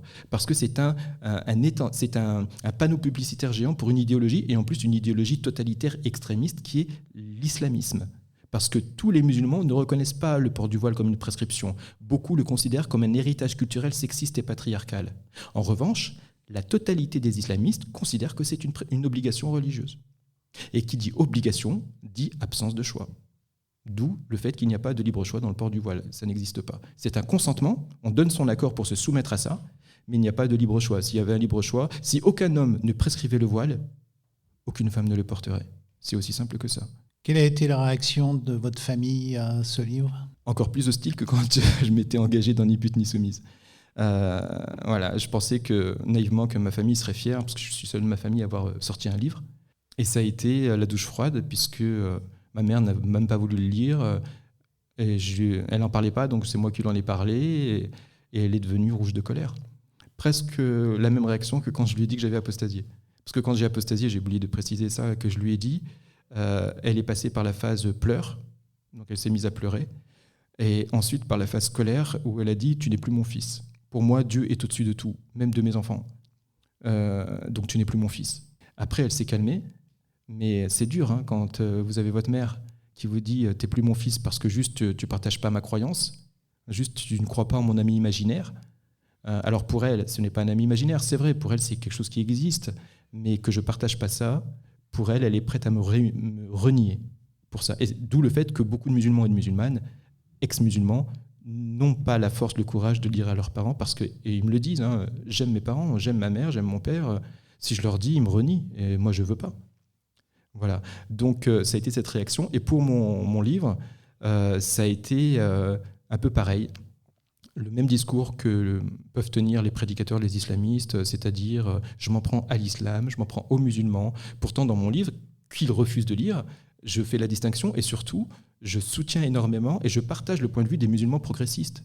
Je dis voilà, les musulmans progressistes disent ceci, cela. Voilà. Donc je les défends, je défends cette approche de l'islam dans mon livre. Mais pour eux, non. Parce que la seule version valable, c'est l'interprétation littéraliste des extrémistes musulmans. Pour eux, ce sont eux les vrais musulmans, pas les autres. Moi, je dis qu'ils se trompent. Et là, ma mère, ça ne lui a pas plu parce qu'à ses yeux, je m'en prenais à sa religion. Et donc, avec le temps, le sujet de l'islam et de mon travail est devenu tabou au sein de ma famille parce que malgré tout, on considère que les liens familiaux sont plus importants que tout. Donc, on préfère taire ces sujets, que ce soit tabou, qu'on n'en parle plus, et qu'on ne se concentre que sur ce qui nous rassemble. Vous n'êtes plus son fils ? Il y a des conséquences ? Alors, en fait, pour vous dire à quel point c'est impensable pour les musulmans comme ma mère, et pour beaucoup, c'est que c'était tellement impensable à ses yeux que je sois athée, qu'elle l'a oublié. Pour elle, je suis musulman, mais je ne pratique pas. Donc tout le temps, quand je l'ai au téléphone, par exemple, elle me dit avant de raccrocher « Kul alhamdoulilah, kul inshallah », c'est-à-dire « dis merci mon Dieu », et il faut que je lui réponde « Amin », c'est-à-dire « Amen ». Si je ne fais pas ça, elle dit « Ah, tu as oublié de me dire Amin ». Voilà, c'est-à-dire qu'elle est convaincue que je suis encore musulman. Et comme elle est très âgée aujourd'hui, elle a plus de 80 ans, je ne peux pas aller à l'encontre de ça. Je fais avec, et j'aime ma mère, et donc je lui ai dit que j'étais athée, j'ai fait mon boulot, entre guillemets, ce que je devais faire plutôt. Après qu'elle l'ait oublié ou pas, tant pis, si elle veut croire que je suis musulman non pratiquant et que ça peut lui faire du bien, alors je l'accepte. Vous avez été confronté à la radicalisation ? Oui, bien sûr, souvent. D'abord au sein de ma famille, déjà. C'est-à-dire la radicalisation, déjà il faut définir ce que c'est. Souvent, les gens pensent que radicalisation, c'est terrorisme. Non. Une radicalité, c'est dans les idées, c'est dans... il y a des radicalités politiques. La radicalisation, le début de la radicalisation, ce n'est pas de vouloir poser une bombe, heureusement. Le début de la radicalisation, c'est déjà de considérer que les femmes doivent se cacher sous un voile pour ne pas exciter les hommes. Ça, c'est un des prémices, déjà. Donc, c'est de considérer que du jour au lendemain, vous ne pouvez plus faire la bise aux garçons pour dire bonjour. Moi, dans ma famille, ma mère et ma sœur, c'est arrivé du jour au lendemain pour mes amis. Pour elles, c'était un cheminement de pas mal de temps, puisque leur lecture, le fameux cheminement spirituel, c'était des hommes qui leur disent comment elles doivent se comporter avec les autres hommes. Hein. C'est ça le fameux cheminement spirituel. Et donc, du jour au lendemain, avant, elles faisaient la bise à mes copains, et un jour, ils ont voulu faire la bise, ils ont dit non, ils ont tendu la main. Il n'y a même pas eu d'explication ni rien, quoi. C'était violent pour mes amis, ils ont été choqués. Donc oui, j'ai été confronté à ça au sein de ma famille. Le fait que la religion, c'était le seul sujet qui était abordé à la maison, c'était insupportable. J'entendais le Coran toute la journée dans le post-radio cassette. Ça faisait plaisir à ma mère, mais moi, ça me saoulait, quoi. Donc j'allais dans ma chambre et puis j'écoutais du rock. Voilà, je dirais plutôt que ma religion, c'est plutôt ça. Hein. Elvis, c'est Jésus, et puis les Beatles, ce sont ses apôtres. Et la radicalisation, je l'ai constatée aussi dans mon quartier. Je l'avais dit dans mon travail tout à l'heure, avec les exemples que j'ai donnés. Mais aussi, dans mon quartier, il y avait des jeunes filles qui commençaient à porter le voile. Avant, c'était impensable. Certaines d'entre elles le portaient, on le voyait que c'était une obligation de la famille, puisque dès qu'elles sortaient du quartier, elles enlevaient leur voile. Alors, au début, c'était même pas le voile. Au début, il fallait plus leur jupe était considérée comme trop courte. Donc, il fallait, du jour au lendemain, qu'elles mettent des longues robes. Et donc, quand elles sortaient du quartier, en fait, elles remontaient leur robe, c'était des robes près du corps, elles remontaient la robe pour faire un peu mini-jupe. Pareil pour le maquillage, et tout. Elles étaient obligées de tricher. Dès qu'elles sortaient du quartier, c'était la liberté. Et après, c'était arrivé avec le voile. Donc, il y en avait qui mettaient le voile dans le quartier pour les parents, et puis aussi pour les voisins, parce qu'ils risquent de répéter aux parents. Et quand elles quittaient le quartier, elles enlevaient leur voile. Donc, quand on te dit le voile est une forme d'émancipation, c'est l'inverse. Hein. Donc, j'ai constaté ça. Et puis, j'ai un exemple que je cite dans mon livre. C'était un jeune garçon que j'étais animateur karaté pendant un temps, à la fin des années 80. J'avais un groupe d'enfants. Et il y en avait un, il était trop mignon. Il devait avoir 6 ans, je crois. Et je ne sais plus comment je l'appelle dans mon livre, Malik, ou je ne sais plus comment. Et parce que j'ai changé son prénom. Et donc, il était fan des Chevaliers du Zodiaque. Et donc, des fois, il faisait des gestes pendant l'entraînement. Et je lui fais, mais tu fais quoi, là ? Et il me dit, rien, je suis en train de concentrer ma cosmo-énergie.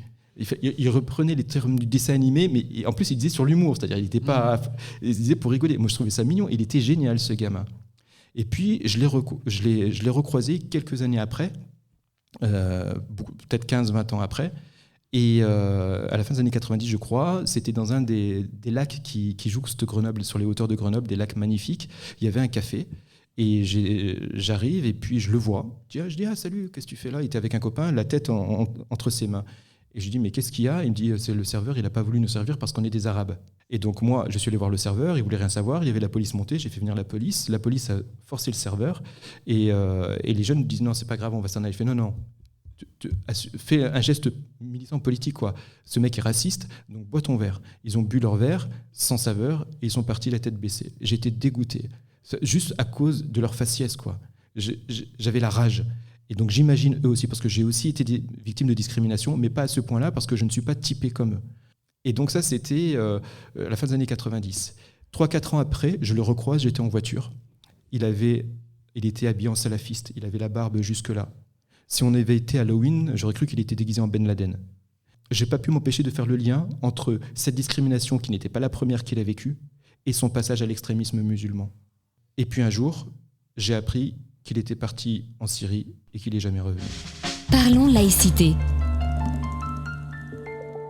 RERS Évry-Centre-Essonne propose une formation valeurs de la République et laïcité. Dans un contexte social et politique marqué par les tensions et les crispations autour du fait religieux, RERS Évry-Centre-Essonne propose une formation valeurs de la République et laïcité. Dans un contexte social et politique marqué par les tensions et les crispations autour du fait religieux, la laïcité est souvent mal comprise. La formation Valeurs et République de la laïcité a été conçue pour permettre aux stagiaires de contribuer à promouvoir la concorde universelle et partager les valeurs de la République au quotidien. La formation Valeurs de la République et laïcité permet aux agents publics, aux professionnels et aux bénévoles associatifs d'être au clair avec le principe de laïcité, de mieux comprendre comment l'appliquer et l'expliquer dans l'exercice de leur métier. Cette formation est reconnue par le contrat d'engagement républicain. Son coût est pris intégralement en charge par l'État. Pour en savoir plus et connaître le calendrier des sessions à venir, contactez RERS au 09 79 73 45 77.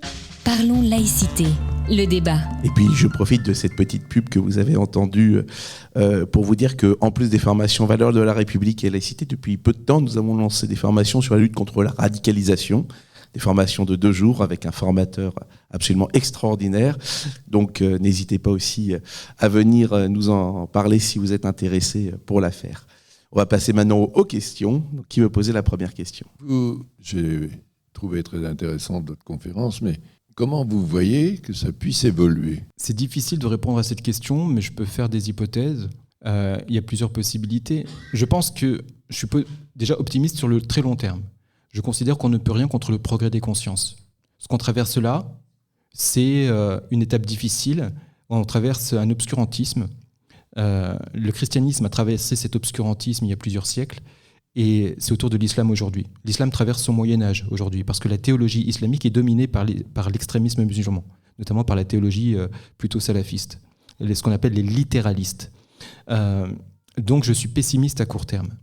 En même temps, je pense que si en France, en Europe, on reste arc-bouté et vraiment chevillé au corps à la liberté de conscience et à la philosophie des Lumières, je pense que si on ne craque pas, l'islam, je parle de la religion, sera obligé de se réformer. Et jusqu'à aujourd'hui, je pensais que l'islam pourra se réformer en Europe ou dans un pays comme la France, parce que dans les pays à majorité musulmane, c'est impossible. D'abord parce que ces pays ne sont pas démocrates, parce qu'il n'y a pas de liberté de conscience et pas de liberté d'expression comme en France, et que les islamistes, sur le plan social, dominent la plupart de ces pays-là sur le plan social. Donc c'est impossible. Mais un pays comme la France, c'est jouable. Et puis récemment, par rapport à ce que j'ai dit tout à l'heure aussi, j'ai évolué, c'est-à-dire je pense toujours que ça peut venir de pays comme la France, mais plus des musulmans. Le paradoxe, c'est que je pense que ça viendra des ex-musulmans, que l'islam sera obligé de se réformer à cause des ex-musulmans. Pourquoi ? Parce que, je l'ai dit tout à l'heure, les ex-musulmans, aujourd'hui, beaucoup d'entre eux en tout cas, n'hésitent plus à aller dans les textes, c'est-à-dire prendre, et c'est ce que je dis dans mon livre d'ailleurs, hein, mon livre est sorti il y a quelques années, et j'ai dit que moi, je prends les versets coraniques concernant le voile, parce que jusqu'à présent, les islamistes politiques viennent sur le terrain de la laïcité. Ils viennent sur notre terrain pour combattre les valeurs de la République. Le voile, c'est flagrant, c'est-à-dire qu'ils veulent absolument camper sur le terrain de la laïcité. C'est pour ça que depuis 30 ans, plus de 30 ans, on se bat sur le terrain de la laïcité. Est-ce que c'est laïque ou pas de se voiler là ou là ? Mais on ne va jamais sur le vrai terrain du voile qui est l'inégalité des sexes. Parce que sur le terrain de la laïcité, les islamistes peuvent passer pour des victimes. Pour l'inégalité des sexes, ils se passent pour ce qu'ils sont, c'est-à-dire des bourreaux. Donc ils veulent absolument rester sur notre terrain. Ils ne veulent pas qu'on mette le nez dans leur terrain, c'est-à-dire leur texte. C'est ce que je dis dans mon livre. Et là, depuis à peu près 2 ans, il y a de plus en plus d'ex-musulmans. Certains sont arabophones. Ils prennent les textes coraniques sur lesquels s'appuient les islamistes pour défoncer idéologiquement, intellectuellement, cette idéologie-là. Et donc, comme les islamistes considèrent que c'est l'islam tout court, que eux sont dans le vrai, les ex-musulmans considèrent aussi que s'ils disent que c'est vrai, donc on les prend à leur propre jeu, à l'islam sunnite, ils vont étudier les textes et ils révèlent des versets coraniques, des hadiths que moi je connaissais, mais eux le font de façon répétée tous les jours sur TikTok, tous les jours. Il y a de plus en plus qui font ça. Et résultat, aujourd'hui, vous avez des prédicateurs islamistes qui maintenant leur répondent. Ils ne m'ont jamais répondu à moi, à mon livre ou à d'autres qui critiquent l'islamisme ou même l'islam. Par contre, à force de critiquer les textes islamiques, à force de les répéter sur les réseaux sociaux, les islamistes sont obligés de se justifier aujourd'hui. Et donc, il va y avoir de plus en plus de musulmans, je l'espère, qui vont avoir conscience de la stupidité de certains de leurs textes quand ils sont pris dans leur sens littéral, et que ça va les obliger à évoluer, notamment par rapport au port du voile, mais aussi à la notion de halal, etc. Donc ça, c'est le côté optimiste de la chose. Le côté pessimiste, c'est que tant qu'une partie de la gauche soutiendra l'extrême droite musulmane, ça sera très compliqué. Ça sera vraiment très compliqué. Si la gauche, cette gauche-là, se ressaisit, si elle retrouve ses vraies valeurs de gauche, alors on pourra avancer ensemble pour lutter contre cette idéologie, et on pourra aussi ramener à nous des musulmans progressistes, peu importe qu'ils soient pratiquants ou pas, mais pour lutter contre l'islamisme et pour que la liberté de conscience retrouve vraiment sa noblesse. Merci. Du coup, j'ai une question sur un sujet qui n'est pas très léger, mais qui est de l'ordre des choses et de la vie. J'ai un récit au préalable. C'est-à-dire que j'ai une connaissance à moi, apostate, de l'islam en l'occurrence. Elle est décédée il y a quelques jours. L'une de ses dernières volontés, elle est décédée un peu jeune, à 35 ans, bref. L'une de ses dernières volontés, avant qu'il lui arrive une fatalité, c'était que de respecter la volonté de sa mère. Si sa mère étant croyante musulmane, l'enterrement devra être religieux. On a respecté cela, l'enterrement a été religieux. Dieu merci, le contexte laïque permet certains accommodements, c'est-à-dire que théoriquement en islam, le jour d'un enterrement, les femmes ne sont pas autorisées. Dieu merci, là, les femmes ont été autorisées. Donc les femmes étaient là. Il y avait une gêne. À un moment, il y a eu un moment bref de gêne. C'est-à-dire qu'on était arrivé au cimetière, au carré musulman et tout, il fallait rapporter le cercueil à l'endroit de la tombe, à l'endroit où il fallait l'enterrer. Et à ce moment-là, l'agent des pompes funèbres musulmanes qu'on avait sollicité fait appel par réflexe et par habitude à 4 hommes pour porter le cercueil. Sauf qu'à ce moment-là, nous, réflexe, 4 hommes se dégagent, il n'y a pas de souci, on arrive. À ce moment-là, une femme, une ancienne proche de la personne défunte, voulait porter le cercueil en guise d'au revoir à son ancien ami. L'agent des pompes funèbres islamiques lui lâche un non un peu sec, il faut le reconnaître. À ce moment-là, j'étais gêné pour elle parce que j'ai senti que le reste des obsèques, elle était un peu frustrée. Elle était restée là, mais un peu excentrée de son côté. L'enterrement s'est passé tant bien que mal, il s'est achevé. Je me suis dit à ce moment-là, moi en tant que laïc, au fond ça me blesse d'avoir dû enterrer ma connaissance. C'est l'une des premières que j'ai connues qui était apostate, qui m'a même conduit à l'apostasie de la religion, de l'enterrer religieusement. Ce petit détail m'a gêné. Je me demande, est-ce qu'on peut envisager des accommodements, éventuellement, ou alors s'accommoder tant bien que mal dans le respect du deuil. Dans les faits, on est resté unis dans le deuil, c'est-à-dire qu'on a respecté le deuil de sa mère qui voulait un enterrement religieux. On s'est demandé, est-ce qu'on aurait pu faire autrement ? Alors, est-ce que la volonté de la défunte a été respectée ? La volonté de la défunte, c'était qu'en cas de fatalité, si jamais elle venait à mourir, c'était de respecter la volonté de sa mère. Si la mère voulait un enterrement religieux, jouons le jeu. Voilà. Alors c'est vrai que la question du décès, c'est une question qui est délicate. Il y a plein de choses. Alors ça m'a donné l'occasion de venir sur un point que je n'ai pas eu le temps d'aborder tout à l'heure me concernant. Mais d'abord, il y a la question des carrés musulmans. C'est-à-dire que quand on va dans les cimetières, moi depuis que je vis à Paris depuis un peu plus de 3 ans, je suis allé me promener dans les cimetières du Père-Lachaise, Montparnasse, etc., pour voir les tombes des célébrités, Édith Piaf, tout ça. Et puis je voyais des tombes chrétiennes, des tombes apparemment athées, puisqu'il n'y avait pas de signes religieux, des tombes juives, mais aucune tombe musulmane. Et c'est là que je me suis dit, mais c'est vrai qu'on parle de carré musulman. Dans ma famille, on a toujours dit que les musulmans sont enterrés à part. Pourquoi ? C'est-à-dire, même jusque dans la mort, il faut que les musulmans soient communautaires et séparés du reste, même de la population défunte. Même dans la mort, on ne peut pas être ensemble et être à côté d'une tombe chrétienne, d'une tombe athée ou d'une tombe juive. Pourquoi est-ce que... Parce qu'il n'y a pas de... dites-moi si je me trompe, peut-être que je me trompe, mais je ne pense pas qu'il y ait de carré exclusivement juif. Ou en tout cas, s'il y en a, il y a beaucoup de juifs qui sont enterrés dans des cimetières aux côtés de chrétiens ou d'athées. Par contre, les tombes musulmanes, il faut que ce soit on parle de carré musulman. Je trouve ça autodiscriminant. Mais pourquoi cette séparation ? Qu'est-ce qui justifie que c'est comme si on allait être contaminé dans la mort, d'être enterré avec des gens qui sont nos compatriotes. On est tous français, peu importe nos convictions religieuses, mais même dans la mort, il faut qu'on soit séparés. Et là, dire ce que je dis là, c'est-à-dire ça serait bien quand même que les musulmans soient enterrés avec les autres, on va dire que c'est injuste, que c'est intolérant, que c'est machin. Encore une fois, c'est la victimisation. Donc il y a première question à se poser là-dessus. Je ne dis pas qu'il ne faut pas de carré musulman. Je dis simplement qu'il faudrait qu'il y ait un débat autour de ça et essayer d'expliquer pourquoi est-ce que les musulmans auraient un privilège qui est qu'eux peuvent être enterrés à part du reste de la population qui n'est pas musulmane.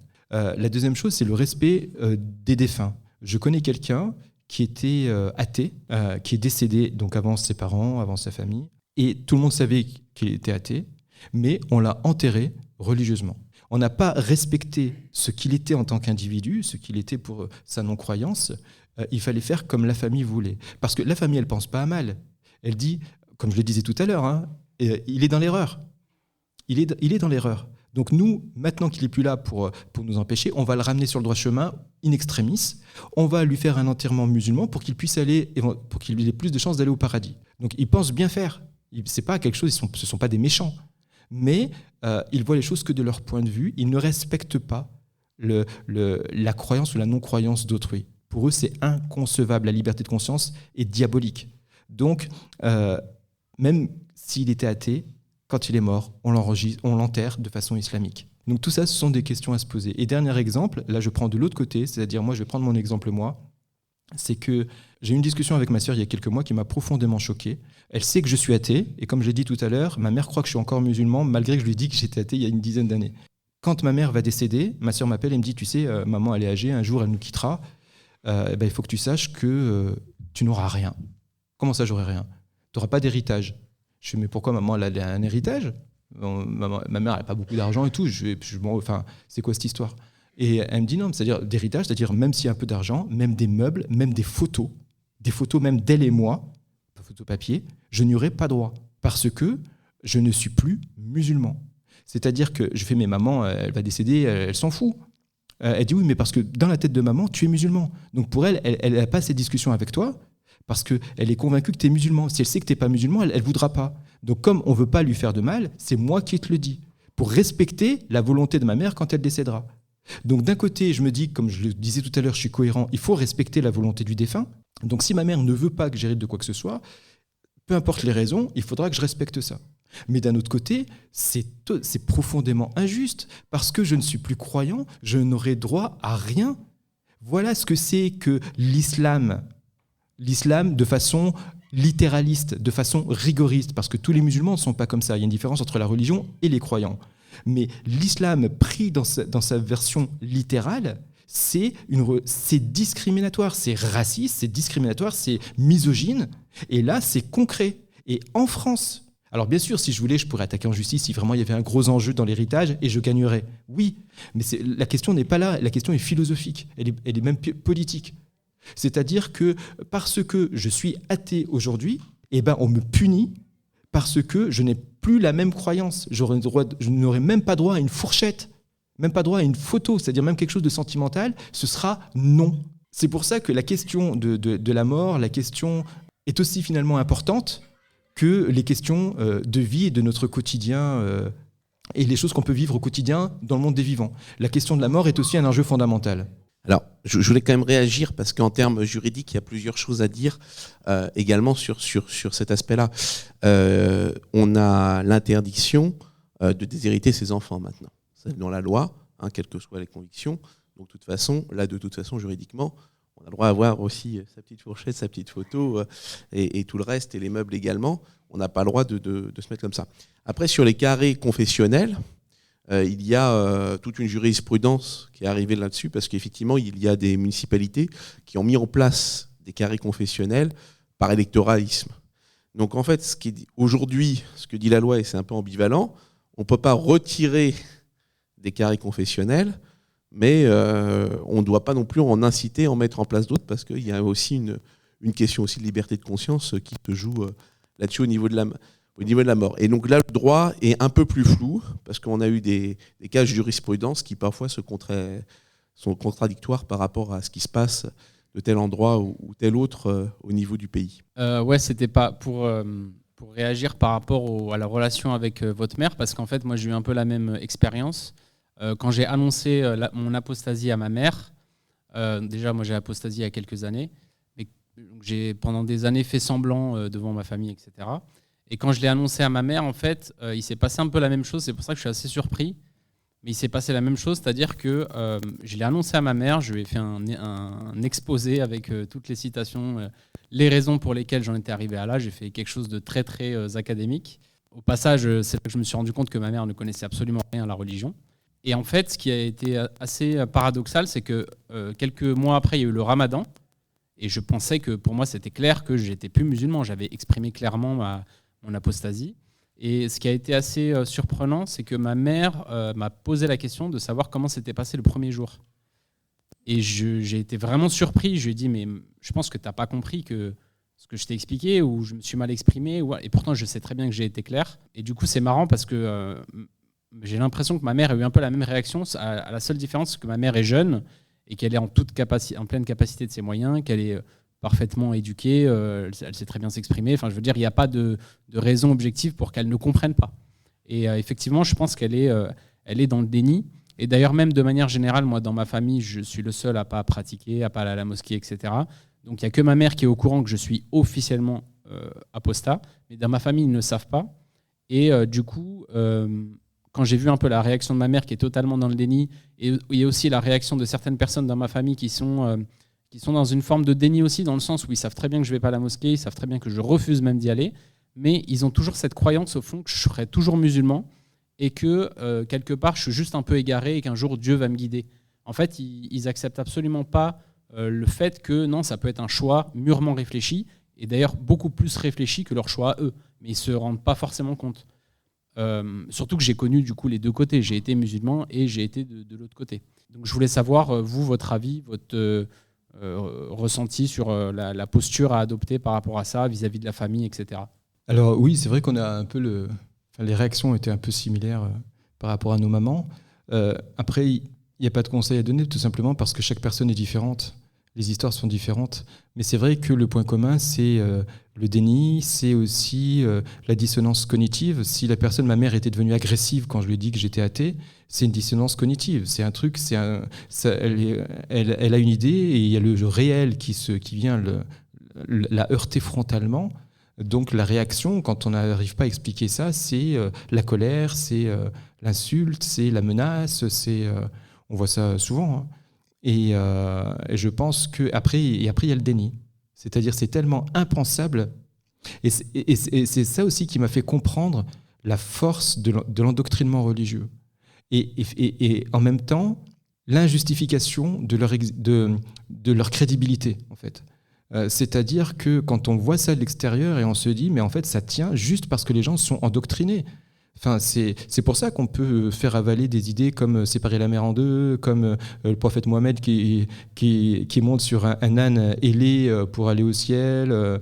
Voilà, enfin, les choses comme ça, c'est juste de l'endoctrinement. Et ce qui est incroyable aussi, c'est que avec ces mêmes personnes, nos mamans ou même d'autres croyants, c'est que je prends par exemple, que ce soit la théorie de l'évolution ou la création de l'univers, etc., si on explique par des termes scientifiques quelque chose qui est très complexe, cette évolution de l'univers, etc., et qu'eux, ils disent « mais ça, c'est n'importe quoi », parce que eux, leur réponse, c'est « Dieu l'a fait », c'est aussi simple que ça, et ils n'ont même pas besoin de prouver quoi que ce soit. C'est ça qui est incroyable, c'est-à-dire qu'ils sont dans l'inversion totale. C'est-à-dire ce qui n'est pas crédible, c'est l'explication scientifique avec des sources, des preuves, une complexité énorme, etc. Par contre, ce qui est crédible, c'est de dire qu'il y a un être supérieur qui a tout créé en appuyant sur un bouton. Enfin, c'est une façon de parler en appuyant sur un bouton, mais vous voyez ce que je veux dire. Donc, et ça, pour eux, c'est normal. C'est-à-dire de dire que l'être humain est le fruit d'une évolution complexe du monde animal, c'est pas crédible. Par contre, dire qu'on a été créé d'argile et que Ève et Adam faisaient 30 mètres de haut et que Ève est née de la côte d'Adam, ça c'est crédible. Il n'y a pas besoin d'explication, il n'y a pas besoin de... C'est normal. Donc quand vous êtes face à ça et qu'après vous dites ça j'y crois pas et que la personne s'énerve en face de vous parce que pour elle c'est impensable, en fait c'est simple. Qu'est-ce qui est comparable avec ça ? Les sectes. C'est exactement la même chose. C'est un comportement. C'est pas. Les religions ne sont pas des sectes au sens propre du terme, puisqu'elles ne correspondent pas à tous les critères sectaires, heureusement. Mais certains critères, oui.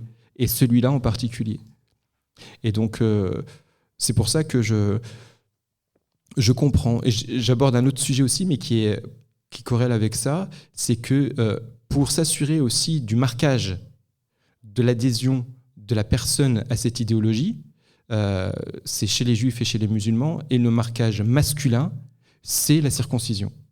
Et donc le fait de circoncire un bébé, c'est pour marquer son appartenance à la communauté et dire qu'il appartient aussi à la communauté musulmane. Et ça, il faut que ce sujet arrive aussi sur la table de nos élus politiques, parce que c'est une mutilation. C'est une mutilation physique. C'est un acte chirurgical qui n'a pas de nécessité médicale. Donc c'est contraire même à la philosophie de la médecine.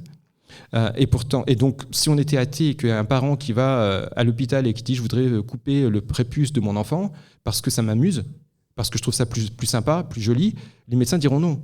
Par contre, si on dit je suis juif ou je suis musulman, ils disent ok. Donc c'est-à-dire que vous avez une partie des enfants de notre pays qui ne sont pas protégés. Et qui ne sont pas protégés parce qu'on brandit la carte liberté religieuse, etc. Alors que moi, je considère que cette mutilation, si les gens veulent la faire sur eux-mêmes, ils ont le droit quand ils sont majeurs. Donc on n'interdit pas la circoncision. C'est juste de dire que ça doit être un acte conscient, d'où la liberté de conscience. Ça doit être un acte conscient et assumé en tant qu'adulte. Là, la personne a le droit de le faire. Et elle paye aussi. C'est pas à la sécurité sociale de prendre ça en charge. Elle le paye de sa poche. Là, d'accord. Mais là, quand ce sont des enfants en bas âge, on ne leur demande pas leur avis, on leur impose une mutilation et on ne pourra jamais revenir en arrière. C'est même plus une question de croyance, là. C'est marqué sur votre corps. Moi, je suis circoncis et je n'ai pas choisi de l'être. Et en tant que circoncis, y a des choses qu'on a perdues, une certaine sensibilité, etc. Si j'avais pu, moi, je n'aurais pas été circoncis. Mais on a décidé pour moi, on m'a mutilé. Je le considère comme ça, je le vis comme ça. D'autres non. D'autres disent c'est bien que je sois circoncis parce que pour telle raison, et ils ont le droit. C'est pas le problème. Le problème, c'est qu'on ne doit pas décider, on doit protéger les bébés, on doit protéger les enfants. Et ça, la circoncision fait partie des méthodes d'endoctrinement d'un individu pour l'aliéner à une idéologie religieuse. Je voulais vous remercier pour tout ce que vous avez dit. En plus, en dernier, il se trouve que notre petit-fils son père est turc et donc musulman, pas pratiquant d'ailleurs, en tout cas aux dernières nouvelles, mais qu'il a failli être circoncis et que j'étais bien contente que notre ex-gendre refuse parce qu'il avait une telle souvenir de douleur quand il avait été circoncis quand il a été petit que du coup... Notre petit-fils a évité ça. Il choisira après ce qu'il veut. Et je suis bien d'accord avec vous, c'est en tant qu'adulte qu'il fera ses choix, religion ou non. Je vous remercie aussi pour l'histoire du voile parce que sur certains points, j'étais un peu ambivalente en me disant, pour le sport, les filles qui portent le voile pour le sport, je me disais, est-ce qu'on n'est pas trop dur ? Moi, je suis une laïque, athée, bref, voilà. Les religions pour moi ne m'intéressent plus et du coup ça m'a donné un repère effectivement et j'ai beaucoup aimé de dire que c'était une discrimination d'une discrimination et c'est vrai, c'est tout à fait ça, c'est une discrimination au carré. Donc voilà. Et dernière chose qui est une question, vous avez parlé, et monsieur derrière aussi, de vos mères. La religion passe par la mère. Mais qu'en est-il des pères dans cette histoire par rapport à l'apostasie ? Alors, bonne question. Je vais commencer par le début pour terminer la circoncision et enchaîner sur le reste, puisque moi, j'ai été circoncis c'est un peu exception, quand j'avais 8 ans. Et donc, je m'en souviens encore. Et la douleur, c'est horrible. Je souhaite ça à personne. Donc, c'est pour ça aussi qu'on fait ça quand ils sont petits, parce qu'ils souffrent tant. Mais comme ils sont petits, ils ne s'en souviennent plus après. Mais la douleur, elle est colossale. Et tout ça pour une croyance, c'est un truc de fou. Ensuite, par rapport au père, moi, pareille particularité, c'est que mon père est décédé en 89, donc quand j'avais 17 ans, pardon. Mes parents ont divorcé quand j'avais 13 ans. Mon père était alcoolique, et quand il était sous, il était violent avec ma mère. Ma mère était une femme battue. C'est une raison pour laquelle j'ai milité ensuite dans des associations féministes. Et donc, mon père, lui, était alcoolique et violent, et il n'a jamais été pratiquant, mais il croyait en Dieu. Donc il est décédé. Par contre, des amis de mon père du quartier qui avaient le même profil, alcoolique, qui étaient violents avec leurs femmes, beaucoup d'entre eux, je pense même tous, ont fait le Hajj, donc c'est-à-dire leur pèlerinage à la Mecque, et ils sont venus, ils ont arrêté l'alcool, et ils sont devenus croyants pratiquants. Et je me suis toujours demandé pourquoi ils l'ont fait, et surtout pourquoi un peu tous en même temps et à la même époque. Parce qu'il y avait les prédicateurs islamistes dans le quartier. Donc c'est-à-dire que le côté positif, c'est qu'ils ont arrêté de boire et d'être violents envers leur épouse, mais au prix d'un endoctrinement profond et le fait de voir la vie maintenant qu'à travers l'islam et qu'à travers Dieu. Tous les instants de la vie sont codifiés par l'islam. Voilà. Donc alors c'est pas le cas de tout le monde, hein, je sais bien, mais il y a de nombreux cas, de nombreux exemples de personnes qui donc sont issues du Maghreb, sont nées au Maghreb et sont venues en France travailler dans les années 60-70, qui avaient un rapport assez distant à la religion, mais ils étaient quand même musulmans. Ils buvaient de l'alcool, ils pouvaient être violents, etc. Jouaient au jeu d'argent, mon père jouait au tiercé, au loto, et puis un jour, ils se réfugient dans la religion et ils laissent tomber tout ça. Ça, c'est un cheminement qui est fréquent. Oui, je vous remercie pour cette présentation. Moi, je suis beaucoup plus optimiste que vous, parce que j'ai le souvenir, j'ai été élevé dans la religion catholique, apostolique et romaine, mais néanmoins, j'ai eu beaucoup de chance, parce que j'ai commencé à aller à l'église, à comprendre un petit peu, alors que la messe était en latin. Et il se trouve que, là aussi, j'espère que je vais vous faire sourire un peu, quand j'étais en vacances chez ma grand-mère, c'était dans une petite commune de Saône-et-Loire. Et donc, le bedeau qui chantait la messe le chantait avec un magnifique accent, en roulant les R. C'était d'un comique, et ça m'a vraiment beaucoup, beaucoup plu, parce que le credo eleison, en roulant les R comme ça, quand vous êtes enfant, vous ne pouvez pas vous passer de rire. Et donc, ma grand-mère, qui était très religieuse, elle était marquée, elle aussi, par cette subordination des femmes, par exemple. Elle ne serait jamais sortie dans la rue, dans la petite ruelle de son village, sans son chapeau. Elle n'allait tout de même pas sortir dehors en cheveux. Vous vous rendez compte ? Et donc, je me dis, aujourd'hui, malgré toutes les horreurs qu'on sait sur ce qui s'est passé dans l'Église catholique, il y a encore beaucoup de gens qui croient, je me dis que peut-être pour ce qui concerne les plus radicaux des islamistes, peut-être qu'on peut commencer à semer un peu des petites graines de façon à ce qu'ils puissent aussi sortir de, je ne veux pas dire carcan, parce que c'est un jugement de valeur, mais de ces croyances qui souvent ne sont pas étayées par grand-chose de suffisamment étayé. Et la question vraiment que je vous pose, c'est comment faire vis-à-vis des femmes voilées aujourd'hui ? Parce qu'à la fois, si c'est quelque chose qu'elles ressentent comme un besoin personnel, ça les regarde. Pour autant, vous l'avez bien démontré, elles sont quand même les armes des prédicateurs les plus radicaux. Donc comment faire pour ça ? Et peut-être aussi pour qu'à un moment donné, elles puissent se poser la question sur elles-mêmes et se dire « mais tout ça, c'est de la flûte ». Alors, comment faire ? Déjà, ça, je pense, c'est commencer par vraiment s'informer sur le sujet. Parce qu'on ne peut pas combattre une idéologie si on ne la connaît pas bien. Et là, par exemple, ce que vous faites, et c'est naturel parce que je suis souvent confronté à cet exemple-là, c'est de comparer le catholicisme avec l'islam, l'évolution de la religion catholique avec l'évolution de l'islam. Ce n'est pas comparable. Ça n'a rien en commun. Rien du tout. Et en fait, et c'est normal, on essaie et c'est ce que font beaucoup de gens, et c'est une erreur. C'est-à-dire qu'on va comparer ça et on va calquer justement, notamment, vous parlez de sortir en cheveux à l'ancienne, etc., avec le port du voile. Ça n'a rien en commun. Il faut déjà se mettre à l'esprit que sur le plan religieux, l'islam est la suite et la continuité des deux autres religions abrahamiques. C'est la continuité, mais ça s'arrête là. Sur le plan historique, politique, philosophique, ça n'a rien en commun, rien du tout. C'est pour ça que si on veut vraiment avoir des réponses, il faut se mettre non pas dans la peau de chrétiens ou d'anciens chrétiens pour comprendre l'islam et les musulmans, mais dans la peau des musulmans et dans la peau des extrémistes musulmans directement.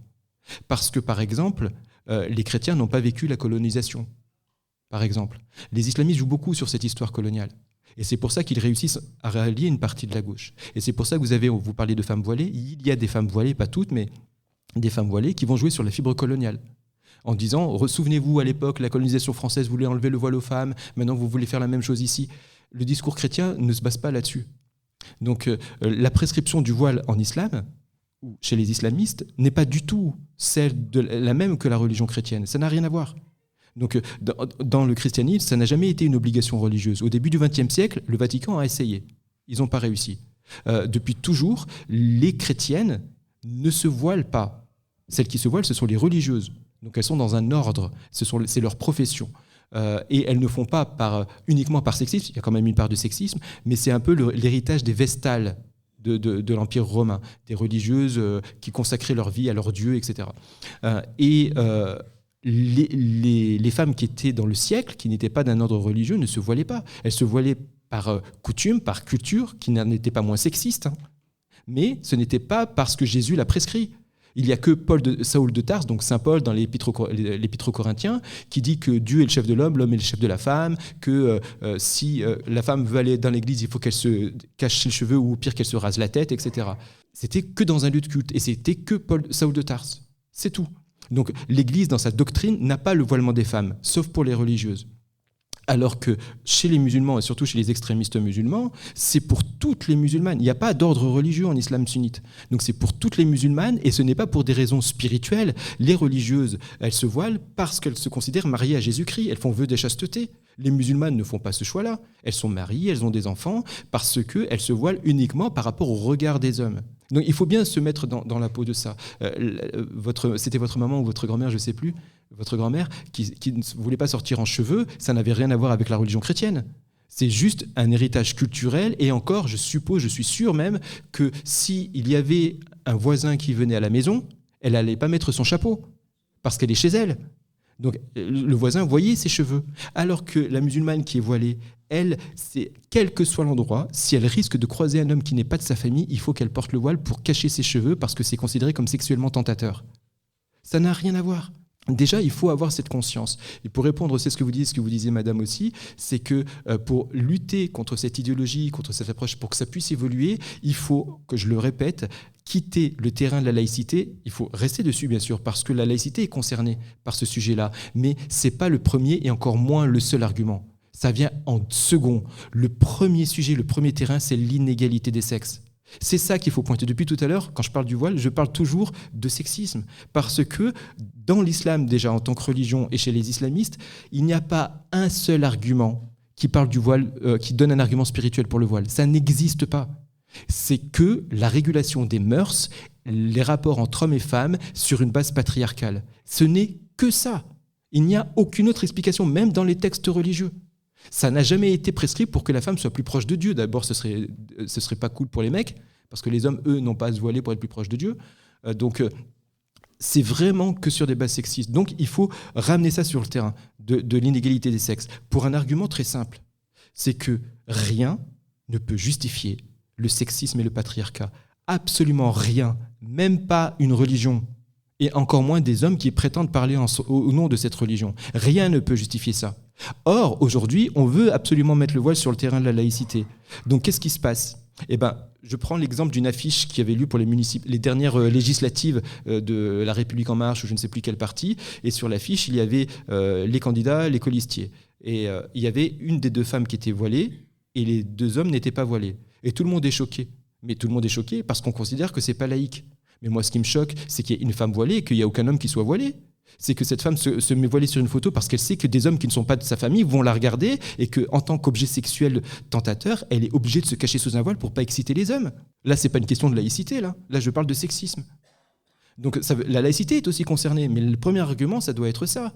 Quand on parle, le dernier débat en date, c'était sur le voile des petites filles, ou le voile dans le sport. Il faut arrêter avec la laïcité. Bien sûr que la laïcité est concernée, on peut en discuter, mais c'est d'abord le premier argument, notamment pour les petites filles, la protection infantile. Vous avez des élus politiques qui disent est-ce que le voile pour les petites filles est autorisé dans la rue ? Est-ce que la loi de 1905 interdit le voile des petites filles dans la rue ?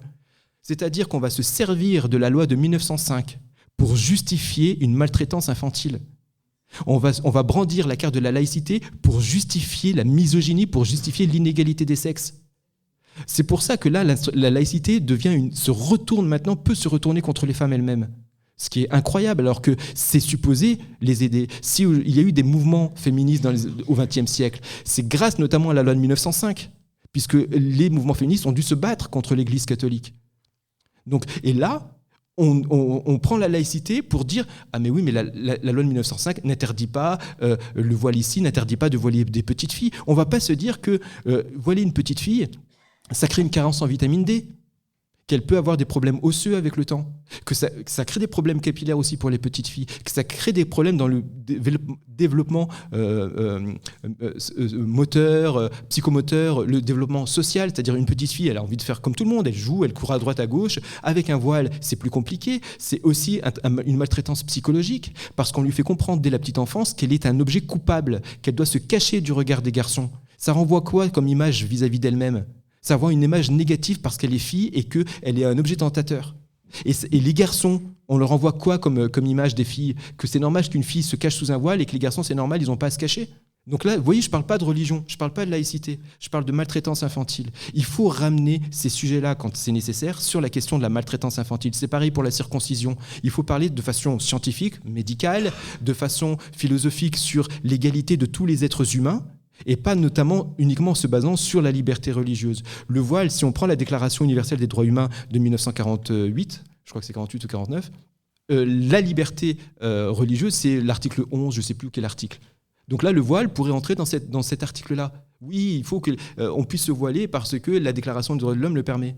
Mais si on se base sur l'article 1, qui dit que tous les êtres humains naissent libres et égaux, là, le voile, c'est mort. C'est mort, puisque le voile a été créé pour créer une inégalité entre les êtres humains sur une base sexuelle. Donc c'est pour ça qu'il faut, quand on brandit la carte religion, c'est ma liberté religieuse, oui, mais on est dans une démocratie, on a la liberté d'expression et on peut critiquer des dogmes religieux ou des prescriptions religieuses si elles vont à l'encontre des droits humains, si elles vont à l'encontre de l'inégalité entre tous et surtout si elles vont aussi à l'encontre de la protection des enfants. Donc, est-ce que ça viendrait l'idée de quelqu'un de dire « Ah, mais moi, dans ma religion, j'ai un signe de discrimination pour les Noirs ou pour les Asiatiques. Un emblème pour stigmatiser les Noirs parce qu'ils sont noirs, ils ont un accessoire vestimentaire particulier. » Qui osera dire « Laïcité, loi de 1905, c'est sa religion. Qui sommes-nous pour lui dire que c'est pas bien ? Laïcité, 1905, Aristide Briand, oula !» Non, tout le monde dirait « c'est raciste ». Mais quand il s'agit des femmes, ça passe. Dès qu'il s'agit des femmes, là, laïcité, loi de 1905. Bah oui, la laïcité n'interdit pas le sexisme et le patriarcat et la misogynie si c'est au nom de Dieu. Laïcité, liberté religieuse, waouh !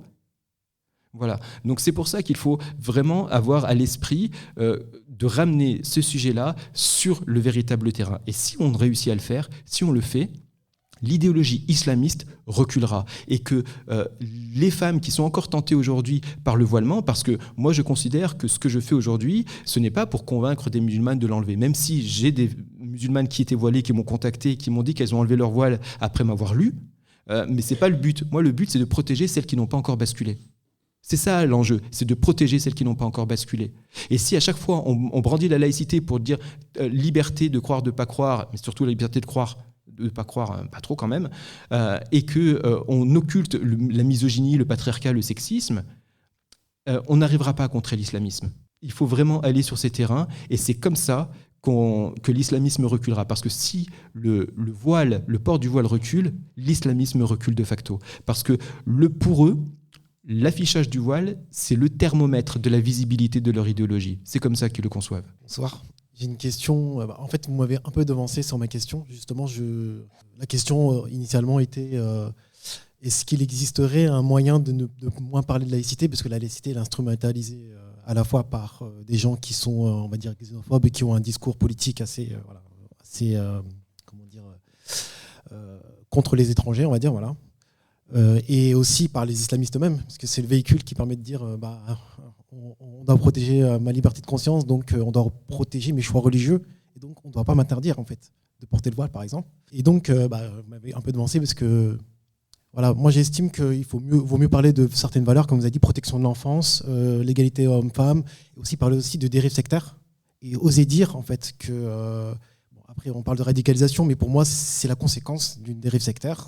C'est deux faces du même pièce. Et moi, ma question maintenant, c'est pourquoi en fait l'État et les personnes qui représentent l'État et on va dire l'exécutif dans son ensemble tremblent en fait face à des revendications religieuses qui sont facilement contrables avec les lois qu'on a actuellement. Alors pour répondre, j'ai un exemple précis. C'est que il y a une expression qui est utilisée, moi aujourd'hui, parce que j'ai lutté contre cette expression, c'est islamisme radical. C'est un pléonasme. Et l'islamisme est par définition radical. Est-ce qu'on parle de nazisme radical, sous-entendant qu'il existerait un nazisme modéré ? Non.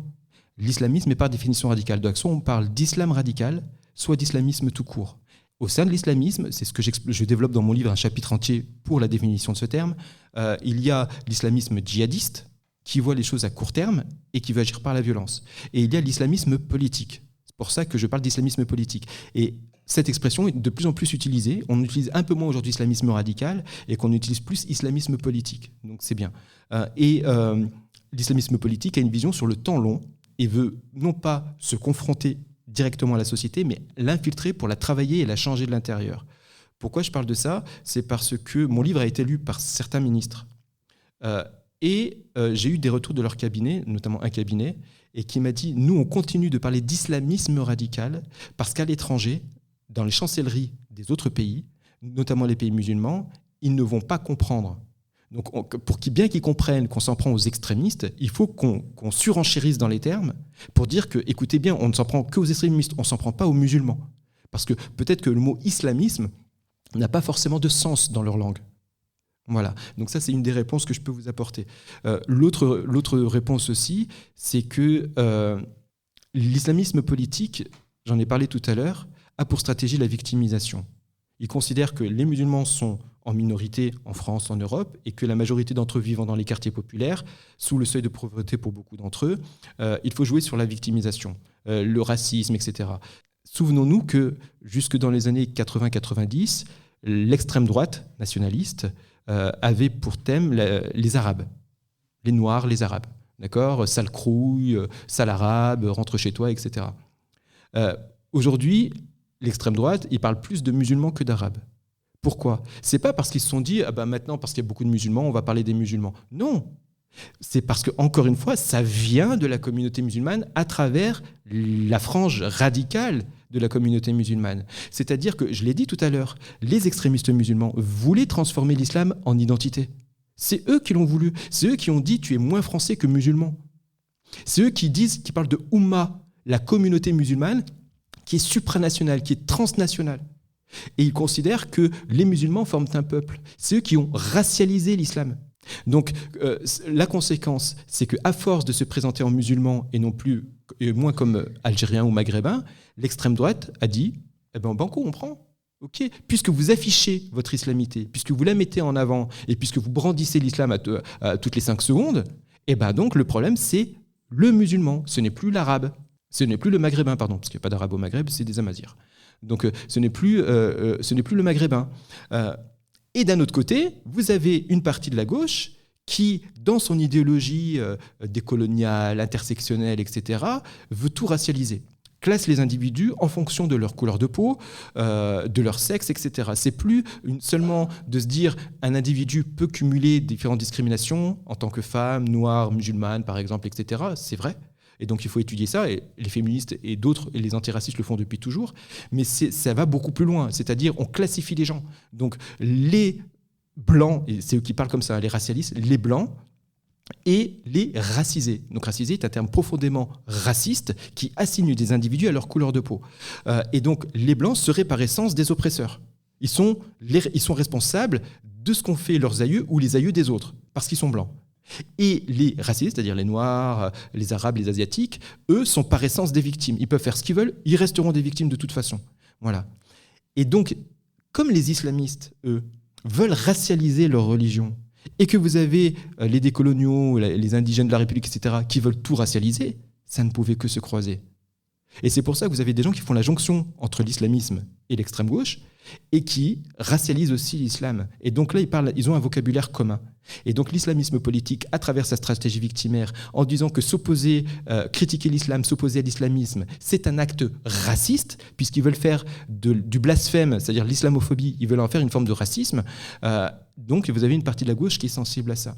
Donc la racialisation de l'islam a fait que l'extrême droite nationaliste a orienté son braquet vers les musulmans plutôt que vers les maghrébins, et une partie de la gauche considère que l'islam étant carrément devenu biologique, alors les musulmans forment une unité plus ou moins homogène, et que les extrémistes musulmans les représentent. Les extrémistes musulmans ne sont pas des extrémistes, Ce sont des musulmans lambda incompris. Je terminerai par un exemple que je donne souvent pour mieux comprendre, c'est que l'extrême droite nationaliste et une partie de la gauche ont la même vision des musulmans.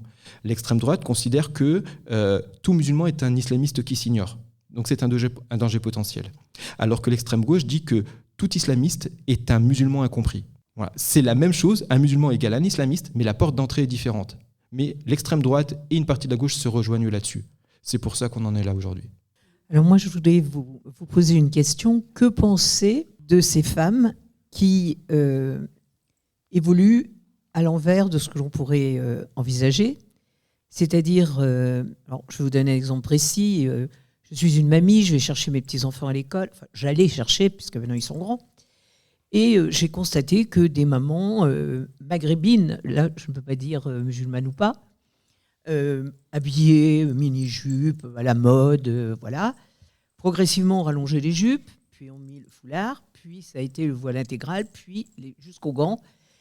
Et plusieurs d'entre elles ont suivi ce même chemin, dans une zone pavillonnaire, lambda, région parisienne.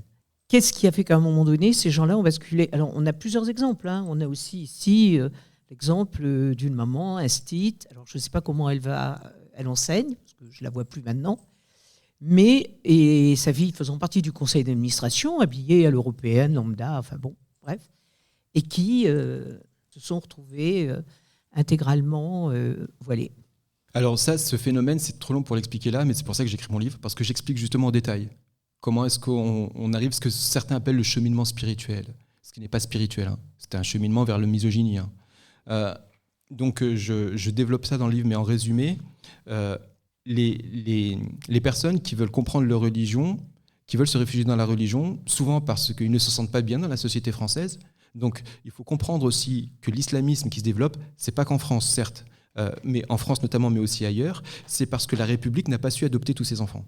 C'est qu'il y a des ghettoisations urbaines, plein de choses qui font que vous avez des personnes qui ne se sentent pas vraiment françaises et qui ont besoin de se sentir appartenir à quelque chose. Et quand vous avez des extrémistes religieux qui vous font sentir appartenir, que vous êtes quelqu'un d'important dans la communauté religieuse qui est celle de vos parents, etc., et vous commencez à vous y réfugier, à essayer d'apprendre cette religion.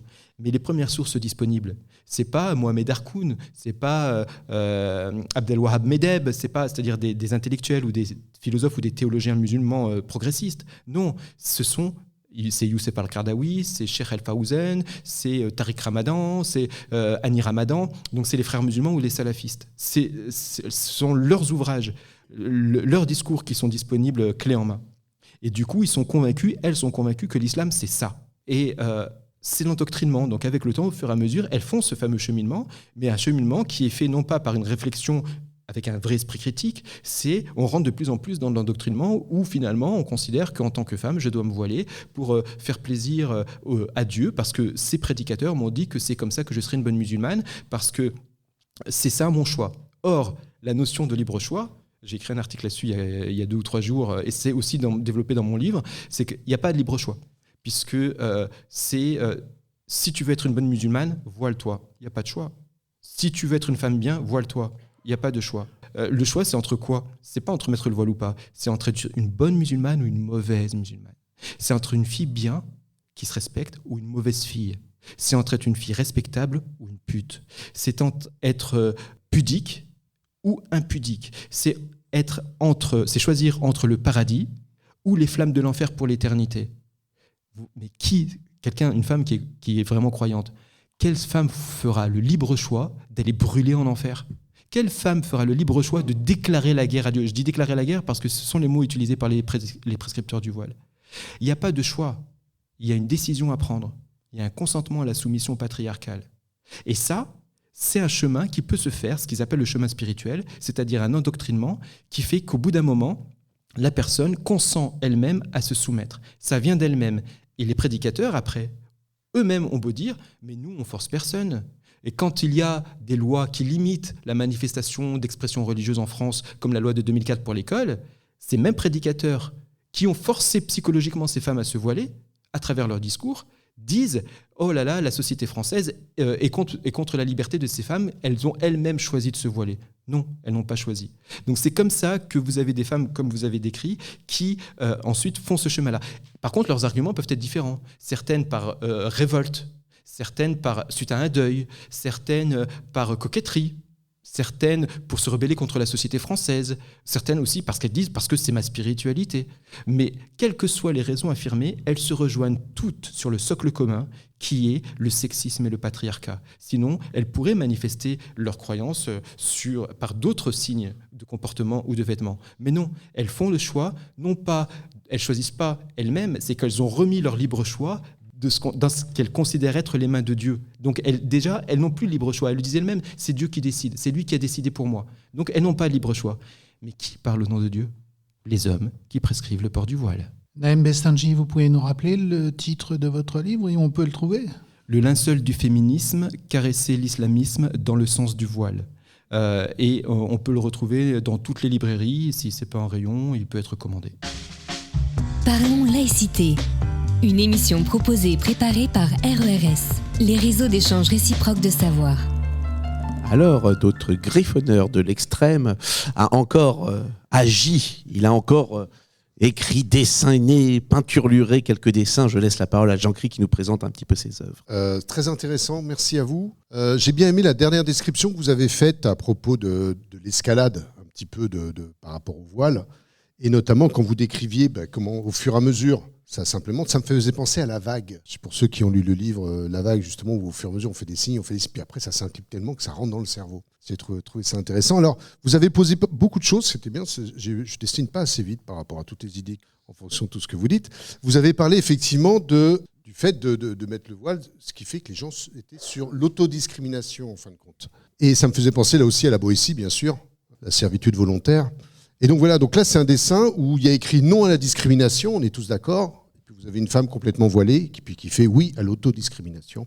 Toujours dans l'esprit du voile, puisque effectivement tout le débat, le voile, et vous l'avez répété de nombreuses fois, le voile pour protéger les hommes de la tentation. Bon, après il y a du bromure, c'est ce qu'on m'a alarmé je crois, mais c'est un autre sujet. Et donc le voile pour protéger les hommes de la tentation, et vous avez donc une femme voilée qui répond c'est dur d'être une bombasse, et en dessous elle met à main qu'il soit obsédé.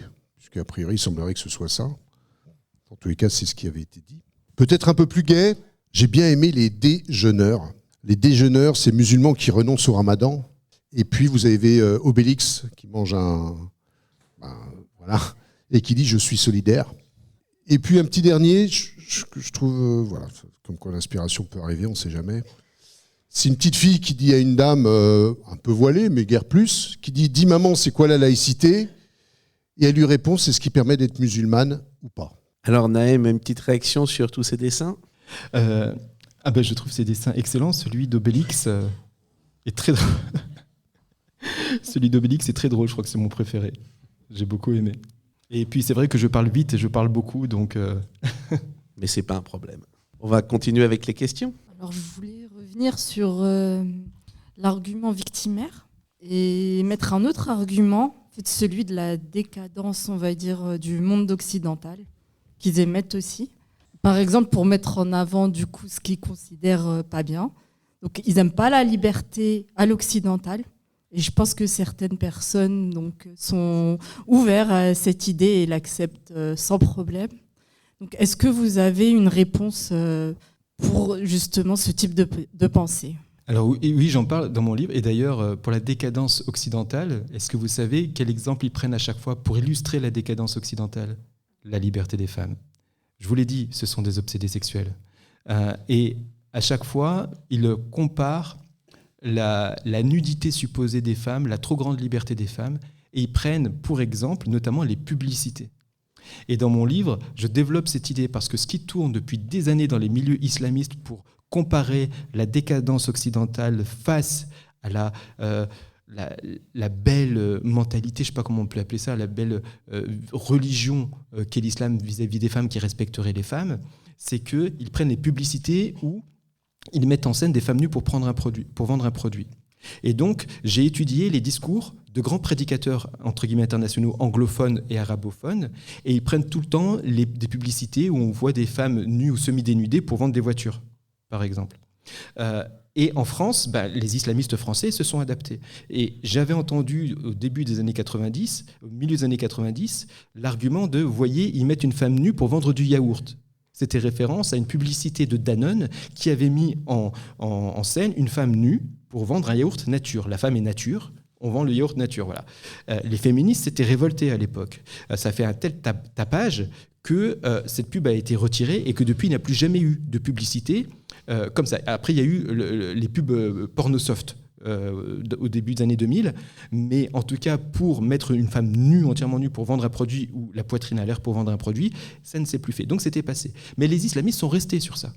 Et donc, dans les années 2010-2020, vous avez toujours des islamistes, même francophones, qui vont reprendre l'exemple de la femme nue pour vendre du yaourt pour justifier la différence négative entre la décadence occidentale et la supposée... je ne sais pas quel mot utiliser, la supériorité de l'islam, l'exemplarité, merci, de l'islam par rapport au respect des femmes.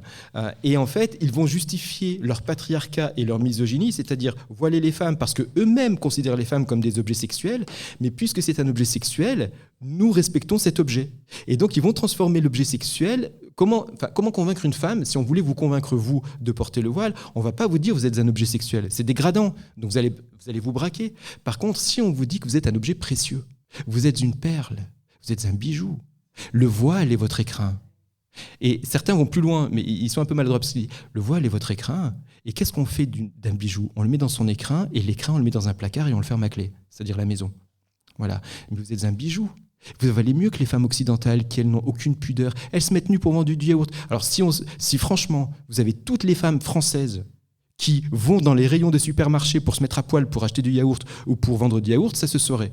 Ils ont pris exemple sur une femme qui a fait une publicité qui a été décriée, qui est rejetée par la société française, et ils comparent ça avec le voile, qui, lui, est sexiste et est encensé par les islamistes. Il n'est pas rejeté, il est encensé. Donc voilà comment ils font pour parler de la décadence occidentale. Ils ne vont pas parler d'autres exemples, ils vont parler de ça, ils vont aussi associer à ça les films porno, etc.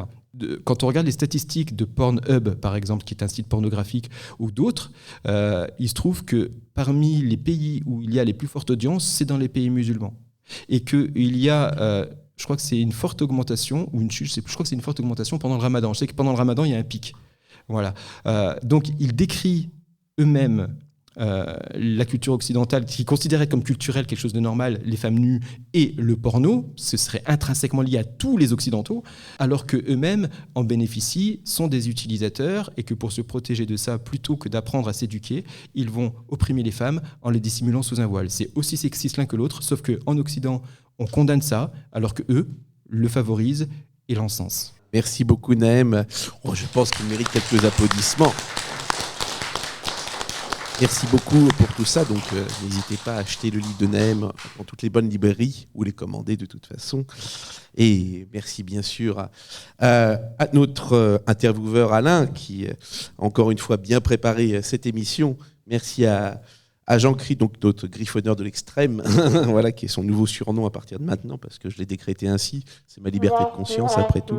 Voilà, et puis voilà les petites blagues, voilà, comme quoi c'est pas toujours bien à propos. Non, écoutez, vous dire que simplement la prochaine émission, ça sera en février, ça sera pas en janvier, parce que ça tombait encore sur les vacances scolaires. On s'est dit, on va se faire un mois de pause. C'est pas grave. Donc ça sera le 5 février 2026, de 17h à 19h. Ça sera toujours à la MJC Simone Signoret. Et donc nous allons parler de laïcité et métier d'art. Voilà un sujet bien intéressant. On aura Maï Traoré qui va venir nous parler de ce sujet, qui est proviseure et écrivaine au lycée professionnel Lucas de Neuhou à Paris 5e, qui travaille justement sur les métiers et l'art du verre.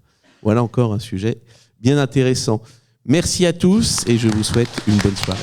Cette émission est maintenant terminée. Retrouvez l'ensemble de nos podcasts Parlons laïcité sur notre site www.rers-evry.fr. Et pour rester informé de notre actualité et communiquer avec nous, rendez-vous sur notre page Facebook.